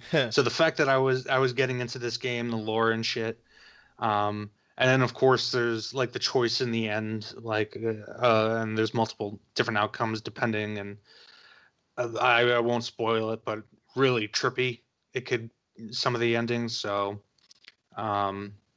overall, I think that From Software, given their impact on gaming generally speaking, the amount of clones they inspired, the way people have taken a second look at how difficult and punishing games can be. I think they deserve an award somewhere here, and I think Bloodborne is the pinnacle of their work. Hell yeah! Cool. I'm glad that game got some representation in this. That's great. Go ahead, Delilah. What? Yeah, I was just gonna say Bloodborne's actually my number 2, so I guess I'll say my number 3 in the next round. Okay. Just to piggyback off of Jason, that is my second favorite game of the generation. For everything that you mentioned, and like it has like that Castlevania aesthetic, but like super organized, and that's just like that gothic nightmarish setting I'm just such a sucker for. And we don't get it that much. Yeah, we don't get it that much. No, exactly. I feel like it really worked for that style of a game extremely well. It's like all through a Dark Souls, you're like praising the sun, and now you're like praising the moon and darkness and nightmares and shit. I loved it so much. But really, the gameplay, like you said, it's not like you're not hiding behind a shield. It's very fast paced. Very clean, like your dodges feel like significant, like you know dodging is going to help you not get hit, there's no bullshit that you die from. Like everything you die from feels like, okay, I died because I fucked up, not because the game is stupid and there's a dumb camera angle, like in the Dark Souls and Demon Souls games. The iframes are very precise in that game, and that's where they really tuned it. Yeah, and I feel like it's definitely more approachable in terms of the Souls games, not just because like it's faster and things like that, but it's just less dense in terms of like RPG mechanics. You don't have to worry about picking a build. You don't have, you can wield magic and you can scale your weapons without much consequence. I feel like in the Dark Souls games, there's just so much depth to it that it's really hard for people who are just getting into the series to really chew without a guide. And I feel like Bloodborne, you can, magic wasn't like OP like it was in Dark Souls, so you could kind of play around with magic but still like be a melee build, or melee wielder rather. And I like that about it. It didn't feel too hefty in the RPG, but it still felt substantial. It wasn't like, it wasn't like it was too simplistic to be good. It was just the perfect amount of RPG needed to help newcomers really enjoy it, and to help like people that have been into the Souls series get like stick with it and get into it. And I think it is hands down the best From Software game ever made, and I can't wait for Bloodborne 2. Hopefully. The game that everyone keeps asking for that just still hasn't happened yet. Again, like I said before, I wouldn't be surprised if From Software takes a little break from these kinds of games and tries something new, for only to maybe fail at it and immediately go back. Who knows? Maybe they'll go back to Armored Core someday. Yeah. All right, so that was your number 2, Delaila, and you're gonna jump back to number 3. Okay. Yeah. All right. My number 3. I want to echo what you were saying before, Delaila, where Resident Evil 2 was your game of the year for 2019, and then you played Sekiro in 2020, and then that became tied. Yeah. We played a game in early this year, January, that retroactively became my game of the year for 2019, just edging out Resident Evil 2, I think, and that was Control. And Control has stuck with me so much, from its art direction, from its mysterious setting. Its story was its weakest part, and I didn't even think the story was that bad. I enjoyed the story for what it was, but its side quests, exploring the oldest house, and just unraveling what was going on, it both in the main plot and just in the setting and with the side quests and everything. The aesthetics of that game, the art direction of that game, everything about it just screamed me. It just worked and clicked for me so well. And it just so quickly has become one of my absolute favorite games of this generation. And the DLC I also had a ton of fun with. Especially with the second one, I was able to play Alan Wake before playing it, and then I went and played it, which ties a lot into Alan Wake. It's cool to see where Remedy is going with this. Actually, today, Sam Lake tweeted out that he's got the draft ready for their next game ready to go. And yeah, I'm super excited to see what that studio brings, because Control, I am in love with that game. It is 100% my shit. And Yeah. I loved how we do have an episode on this game. Go check it out if you haven't. But it's kind of old school. There's no difficulty option when you start that game, and it's kind of old school difficulty. Like, shit can get real fast, and you can't stop moving and running and gunning. You constantly have to be in movement. It's almost like Doom in that aspect. Definitely akin to old Remedy games like Max Payne. In just how I forgot they did that series. yeah, and just how the gunplay works and everything. But yeah, it's very forward momentum and very fun, very challenging, and it just clicked with me so hard that there was no way it couldn't be on my list. So yeah, Control, my number 3. And the physics too. Yeah. Just the feeling of empowerment too when you get those powers. There's few games that have matched that this generation for me. Yeah. Like it's just great. It's a really great game. I agree completely when you say like the aesthetic and everything about it. All that shit appealed to me as well. The only reason I feel like it didn't stick with me in our episode, I think really the only criticism I had was the story. Yeah. It didn't click with me, but everything else was like, and like I said, that main it was plot totally me. Yeah, like that main plot was its weakest part. But I think it worked for me a lot more than it worked for you, which is fine. And No, I everything else about that game is yeah. awesome, though. I agree with you. Yeah, there's very like even thinking back on how the main story was a little weak, um, I still liked it a lot, and Mhm. everything else about it I loved immensely, and yeah, it was an easy pick. Yeah, I feel like in the way that Jason has a theme in all his choices of like meta narrative, you have this theme of like games that are really contained.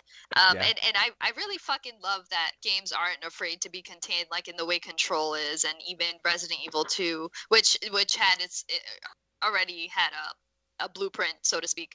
But yeah, like Control, it's just one area. Like it's not too big, it's not too overwhelming, yet there's so much to explore in that game. Yeah, there really I is. wish more games would do that. I really do. And there's tons of secrets to find.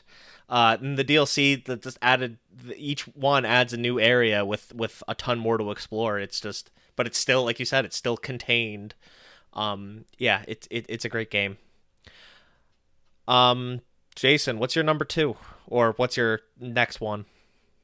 Yeah, my first four, including this one, are in no particular order, but my Okay. last one will be my number one game of the Oh, generation. okay. Um, so I did.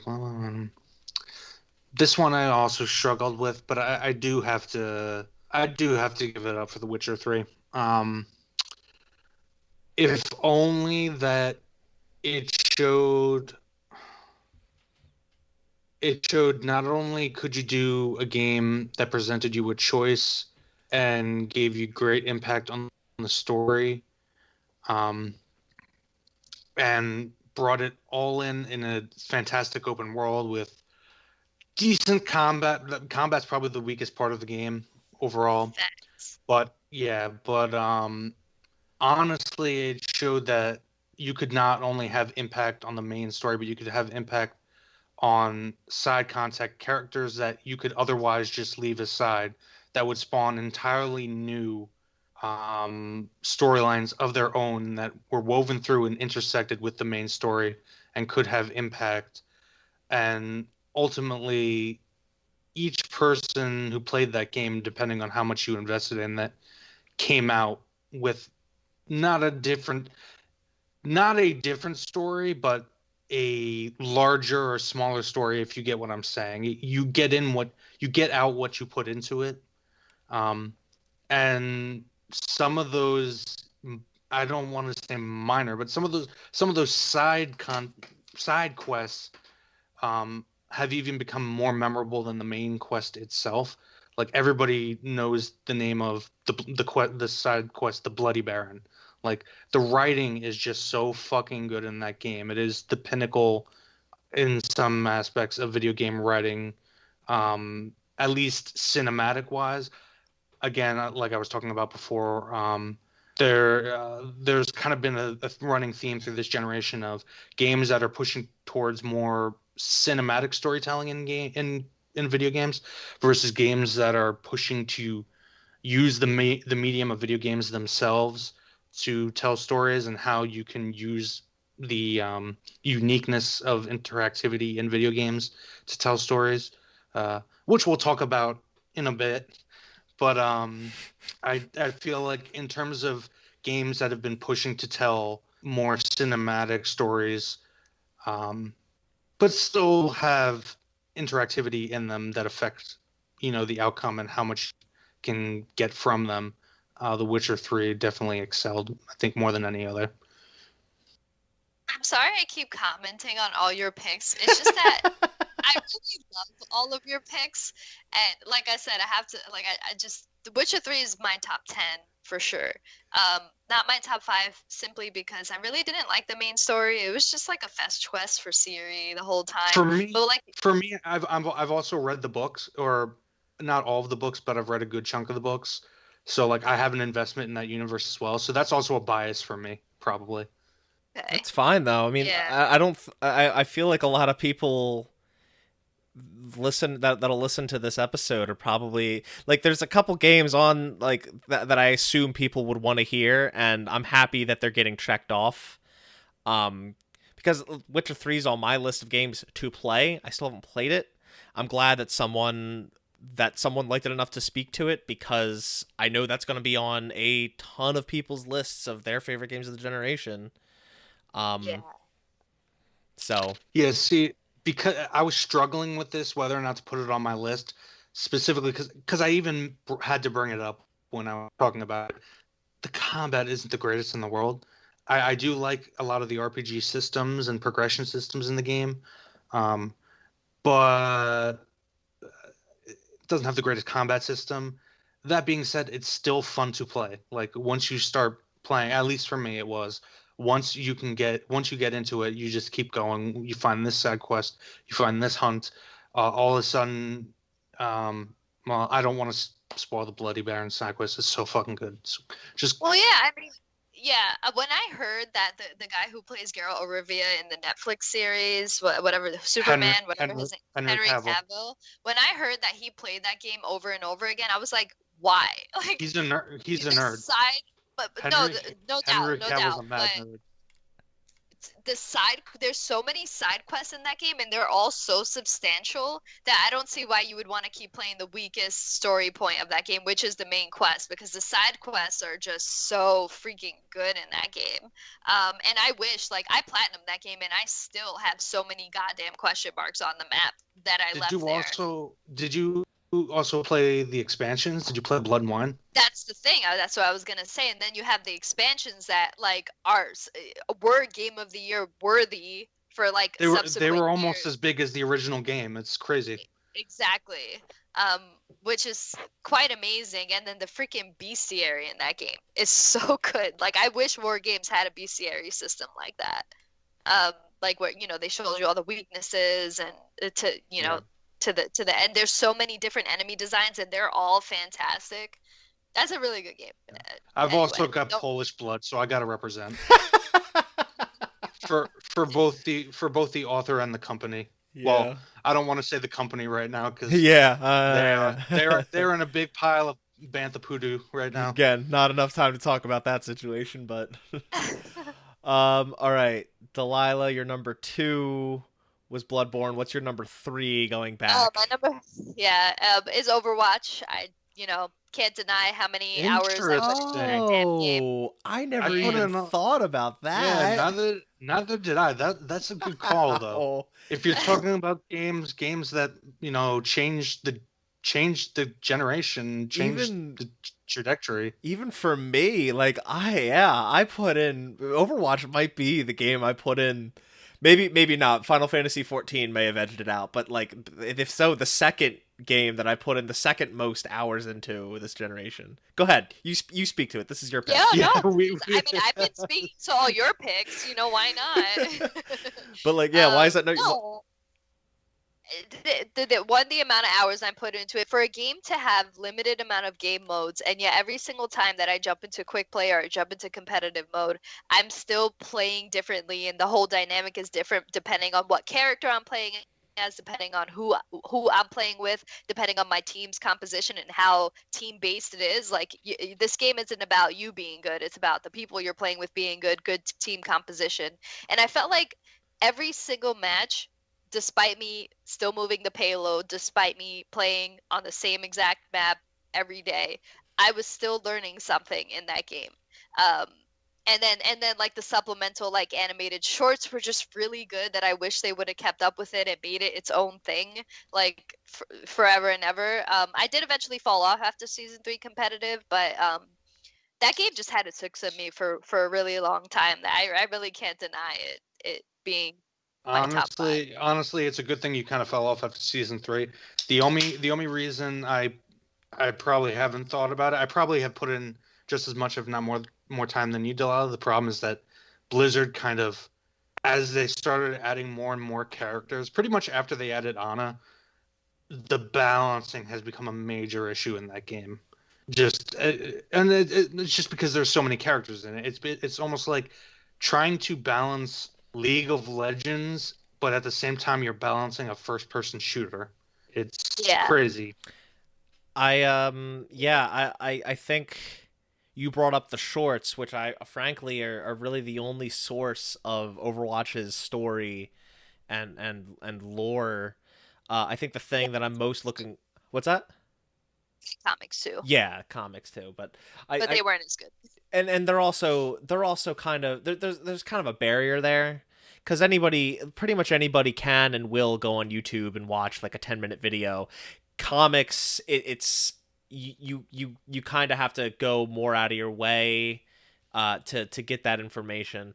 But my point being is probably the thing that I'm looking forward to most in Overwatch 2 is the fact that it's going to have a plot. It's going to have some sort of single player campaign. That's definitely PvE.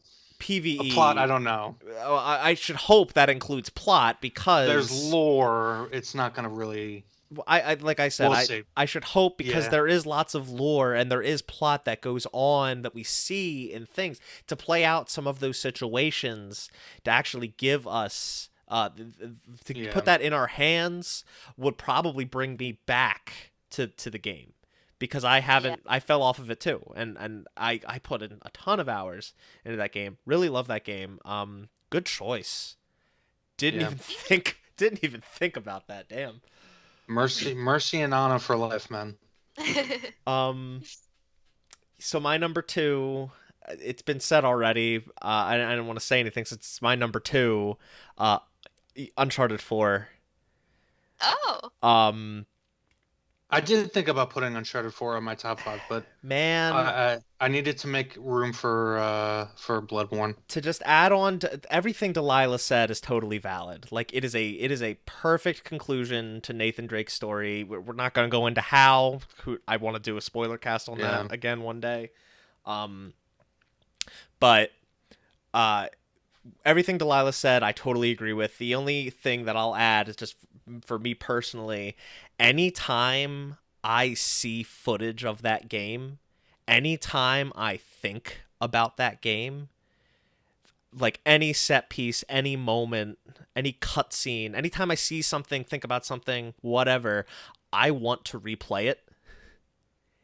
It's really it makes no sense. Like I just think about like the Madagascar sequence, other sequences later in the game that I won't get into. Think about the characters, especially the main villain. I really, really, really love Uncharted 4. It was just such a good game. I constantly find myself wanting to replay. Even the multiplayer was fun. I played the multiplayer longer than I expected to, just because it was a good time. Like, Uncharted 2 was my previous, was previously and hard coded like my favorite Uncharted until 4 came along. I have never questioned it since that 4 is my favorite. Yeah. And my second favorite game of the generation, 100%. This was a choice that I didn't even have to second guess. I was pleased that because Neil Druckmann generally writes darker stories, and if you remember when we saw that first trailer for 4, it looked like it was going to be darker. I'm pleased that he ultimately respected Amy Hennig's vision of what the series was, because it was her series, and like you said, it was a good ending for Nathan Drake's story. Yeah, would you guys say that Uncharted was the first game to introduce that like linear gameplay but with open spaces, like Madagascar? Like a wide linear? Yeah. Like eventually obviously The Last of Us Part 2 did it with I would say downtown Seattle. God of War did it with the Lake of the Nine. I can't think of the game before. I would say The Uncharted Last 4. of Us, even the first The Last of Us, did segments like that. Like I think of like Bill's Town being rather wide but still linear progression.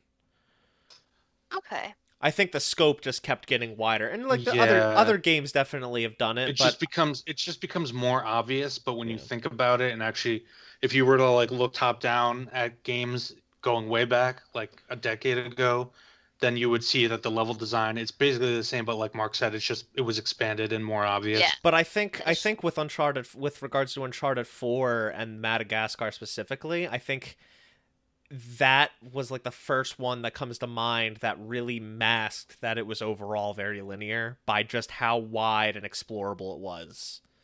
Because there were lots of things to find and do in that segment. I mean, it depends on who you are. They might not interest you that much, but it's still a wide section with lots to find. Yeah, you could approach it however you want, Yeah. like at any order. It's open, Yeah. essentially. All right, Jason. I don't know. You had what's up? I was about to say, I guess you can kind of argue that Shadow of the Colossus is wide linear. I would still consider that open world. Yeah, because you could approach, like you could. Well, no, you can't pick each Colossus. No, There's an order there to is the an Colossi, order. but you can go to the same section even though you're not actually fighting the Colossus. So it's. I guess. Yeah. I was only. Yeah. That's why I was like, nah. Well, all right, Jason. You've got.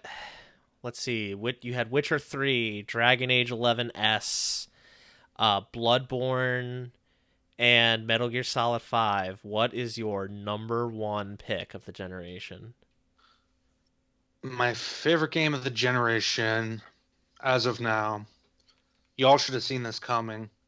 It is, of course, the Final Fantasy IX port. Get the Just fuck kidding. out of here. Just kidding. It's Nier Automata. Shit. All right. I'm kind of quiet because I know that'll probably be Mark's. Was it? I'm not ready to reveal my secrets yet. Okay, fine. No, Nier Automata is, I guess you could call it a JRPG. It's very heavy action based in terms of combat. It's developed by Platinum, but there is solid RPG progression system. Very cool, inventive one that takes advantage of the setting. You're basically plugging in chips to your brain because you're an android. You can even take the chip out. That's your operating system, and you automatically die, and that's the end of the game. You do get an ending for that, yeah. Yeah, you do get an ending for it, and that is a great example of one of the reasons I love this game. Not only is it really well written and explores very extremely existential themes that you wouldn't expect a game of its kind to explore, it does so very uniquely using the medium that it's in. For instance, you are not going to fully complete the game and experience the full story if you only play it once. You have to play through multiple times, and each time you play through the game changes drastically. So you'll reach the first ending, you'll go through the credits, and then you'll have to play it again, and that's like the B run through, and they're all lettered. And there are several different endings. 26 total. Yeah, a huge one for each letter of the alphabet. Sorry. And yeah, no. Go right ahead and fill in more. No. Go ahead. Stuff. But you have this world where essentially you are an android, part of this android force, fighting robots that have taken over the surface of the earth, and yet you have these amazingly written stories. Where you find you'll find a village of robots that don't want to fight anymore, and you become friends with them. You do missions for them, and they're just some of the cutest designs. You have some of the best soundtrack work, like musical work, in this industry in the entire generation. In gaming, period, this soundtrack is fucking stellar. You have some bosses, some areas. God, there's that one area where the robots, which are basically cylinders with giant spherical heads, but they're just trying to imitate having sex with each other. It's weird, but then as you go forward and learn more about what's going on in the boss that you subsequently fight, it starts to make sense, and you're going to be baffled when you first started playing the game. Thankfully, the gameplay is so fun that it keeps you hooked. But as you go on and on, all these things that baffled you make more and more sense to the point. It's like it gets to a point where it's almost like reading a novel like The Heart of Darkness. I mean, I'm not saying the stories are similar, but I'm saying the themes are as deep. And it does so in a not in a straightforward cinematic narrative way, but in a very disjointed use of gameplay as a medium to tell a story. And that's my piece. Man, I hope they make that game for PS5, like revamp it, reoptimize it so that I can jump in its best form. Yeah. Delaila, what's your number one pick? God of War. Okay.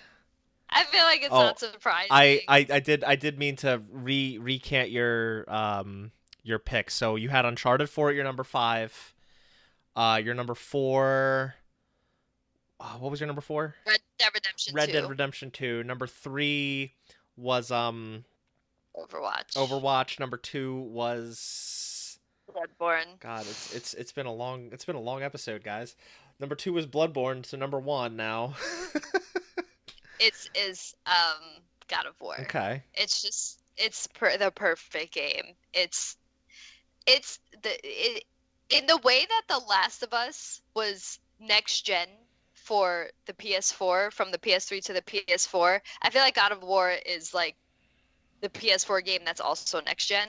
Like, I feel like it's gonna still look better than most quote unquote next gen games. Well, current gen, as of today, as of lately, November, whatever. Point being, it is the most beautiful game I've ever played.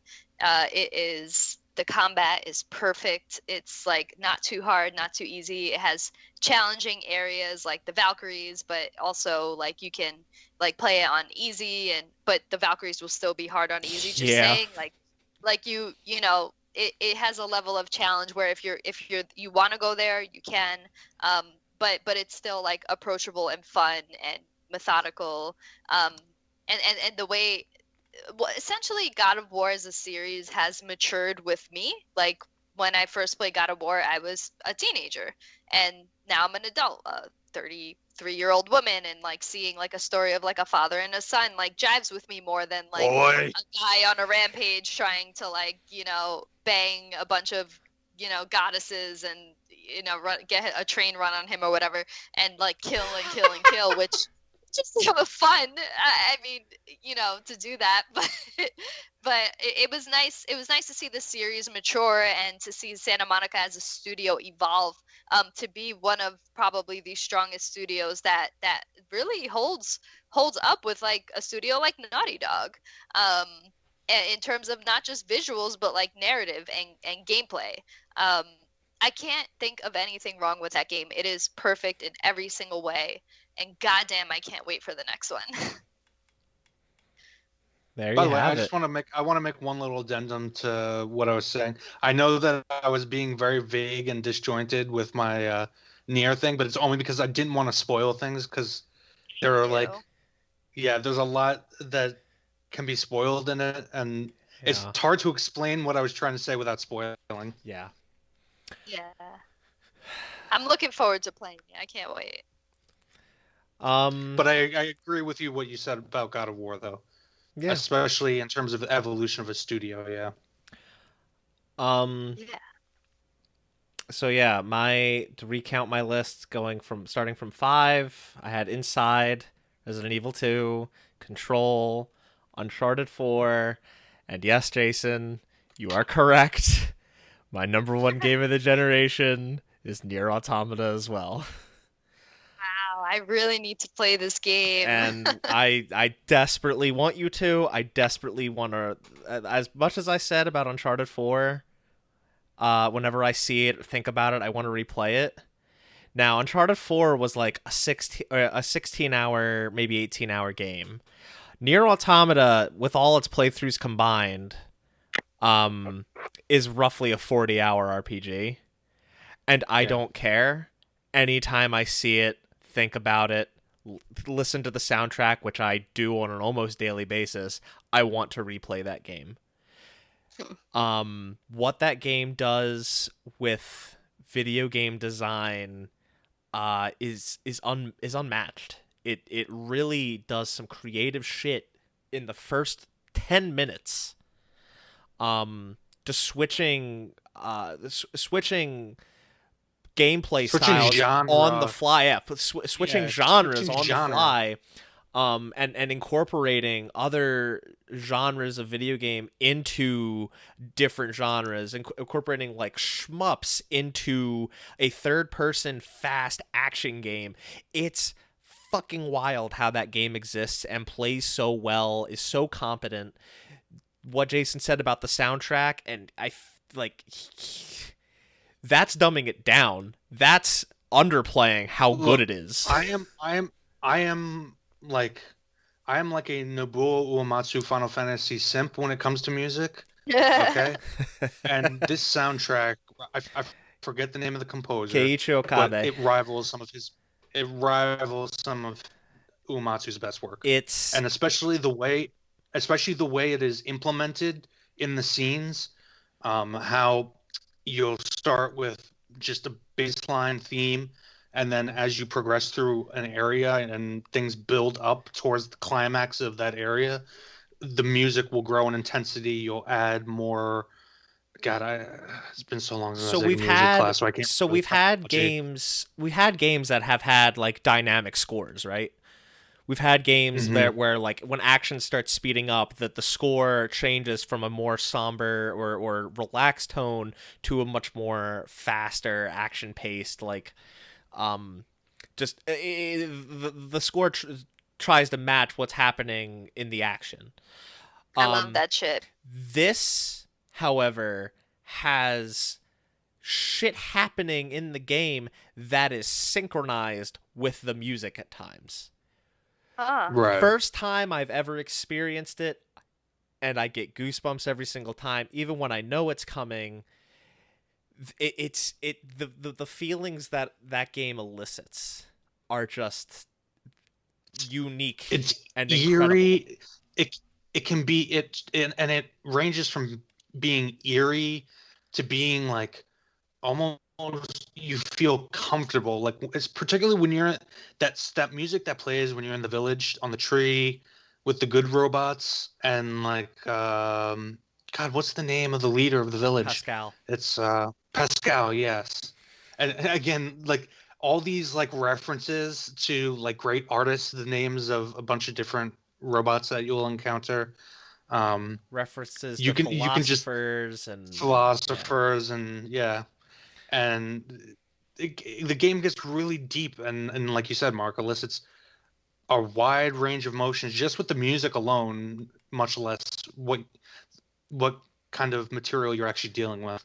And yeah, it's got an amazing soundtrack. It's got incredible design. Hot androids, which are always a plus. It's rife with hot androids. Naked androids at some point. Not. But anyway, yeah, it's naked male androids. I don't. Yeah, there's no naked female androids in the game. I played this game late, and I've never regretted like not playing a game like on release more. If I had played this game in the year it came out, there would have been no question Nier Automata. You know, that was the year Persona 5 came out. That was the year Horizon Zero Dawn, the year Resident Evil 7. Yeah, no question. Nier Automata would have been my game of that year because it's one of my favorite, not even one of my favorite games of the generation. It's one of my favorite games of all time. That's crazy. And that was like, that was instantaneous after beating it. Not for the first time, but like truly finishing that game. Getting the endings that are part of the main plot. There's just nothing quite like it. And yeah, Delaila, I hope this 2 hour and 15 minute now episode was really masking itself as was a pitch to get you to play this game so we can do a spoiler cast on it. Honestly, you guys, since you've been talking about it, it's like easily bumped up to like the top of my list of games that I need to play, like in hindsight. Um, Actually, it might be the number one. I'm trying to think of another game that I really, really need to play from the last generation that I didn't play, and I think Nier might be the first one because of you guys. So I hope it lives up to. I'm sure it will. Because I love platinum games. Like you Yeah. guys know, I'm a sucker for Astral Yeah. Chain. And Yeah. The combat always feels great, even when you're like switching from you'll be in one level that's an open area, but suddenly you go inside a building and it's a 2D side scroller. But the combat remains the same and still feels just as good. Like, and there's tons of weapons to choose from, and you chips to customize your character with, and combat styles to explore, and it's such a good game. we will do this at some point in 2021 for sure. Yes, Jason, Like, we no did it. doubt. I have no excuse because of the situation I'm putting myself in. Yes. So yeah. But well, there we have it. This whole episode, screw the whole top 5 games of the generation. We're finally gonna do it. We're finally gonna do an episode on Nier Automata. No, but for real, these are our top 5 personal games of the generation. Yeah, I hope this is entertaining. I hope you agreed with some of our picks, all of our picks, some whatever. I hope we inspired you to maybe try some of these games that you otherwise never would have played. Yeah. And let us know what we should be playing. Yeah. If there's any like glaring omissions you feel from our lists, again, it might not be that we haven't played them. Maybe we did and they just didn't make our cut. We only did pick 5 games per person and there was some overlap. Yeah. But if there's a game you feel we overlooked, like tell us in the comments, and if we haven't played it and we feel that we should be, like we'll take it into consideration, because there's some months where there's no new big release that we feel we need to do an episode on, so we'll go back in the archives and pick out an older game, and if there's one you really think that we should be focusing on, like giving some attention to, like, let us know for sure. Yeah. I think we can safely say that Dead Cell Media as a whole, the game of the generation is Nier, and as a whole, our second game would be Uncharted 4 and then Bloodborne. I think that's safe to say in terms of like the numbers. With the overlap, I would agree. Yeah. By the way, I remember the subtitle of Dragon Quest. It's Echoes of an Elusive Age. Ah, yes, that's right. Nice. Thank you. We finally got there after 2 hours and 18 minutes. We did it. On that note, we better wrap this guy up. This has been a long episode. Delaila, what are you doing? What have you been playing? Also, shout outs to Doom 2016. Anyway, I had to just throw that in there. That was on my short list too. Great first person shooter. Probably the best. Anyway, I've been I just finished up a full playthrough of Demon Souls on my YouTube channel. I am now playing Cyberpunk, which I'm not doing a full playthrough of that, but I am creating like clips of me. Jason's laughing because he saw one of them of me picking that game apart and like raging out over crashes. But I am actively playing that now, and I am posting some stuff about it. I also jumped into Ghost of Tsushima Legends. I'm releasing a video probably before this episode is out. That's a fucking great multiplayer. You guys need to play it. It's so good. Maybe we should do that together sometime. That'd be fun. Yeah, I'd be down. Me and Matt. Out of curiosity, is there matchmaking for it, or is it like Destiny where you need to have a team built already? There's matchmaking, yeah.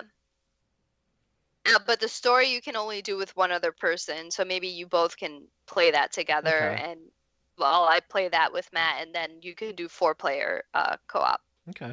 Like a quick play kind of thing. Really fun. Cool. But anyway, I think that's pretty much it. And I'll just be playing Cyberpunk, to be honest, until our next game, which we'll mention at the end. Jason, you've just been playing Dragon Quest, right? Yeah, that's all I've really been playing. Cool. Um, yeah, I tried to play. I tried to play Cyberpunk 2077 on my PlayStation 4. Yeah. Um, I actually didn't have as many issues as other people. I just had it just kind of looked shitty and looked like a Bethesda game basically. Yeah. But then I had a quest that didn't work, and then the first patch they came out fixed that still was like looking really, really shitty, and I was getting dream frame drops like crazy, especially during combat, which was a shame because like some of it was pretty enjoyable. Like I had like a Terminator build going on, so I basically had a heavy machine gun and shotgun, and like it would be like sneak into the building, and I'd be like kicking the door and just machine gun everybody down. The cops would come, and it'd be like that scene from Terminator 2. I would just spray all the cops down.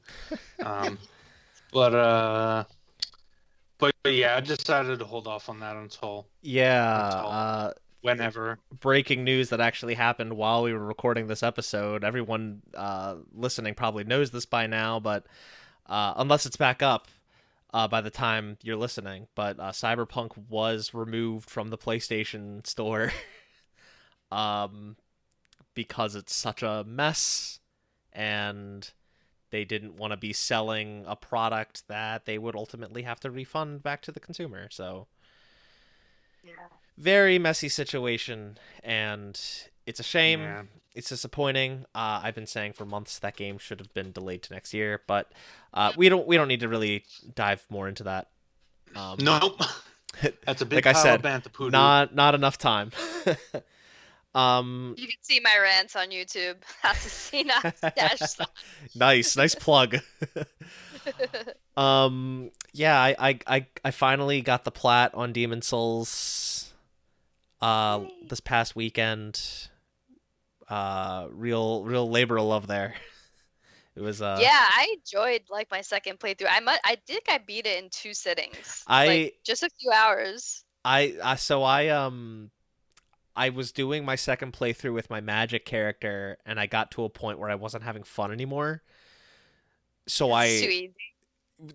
No, it was actually really difficult because everything would kill you in one hit because you're putting all your stats, all your levels into magic.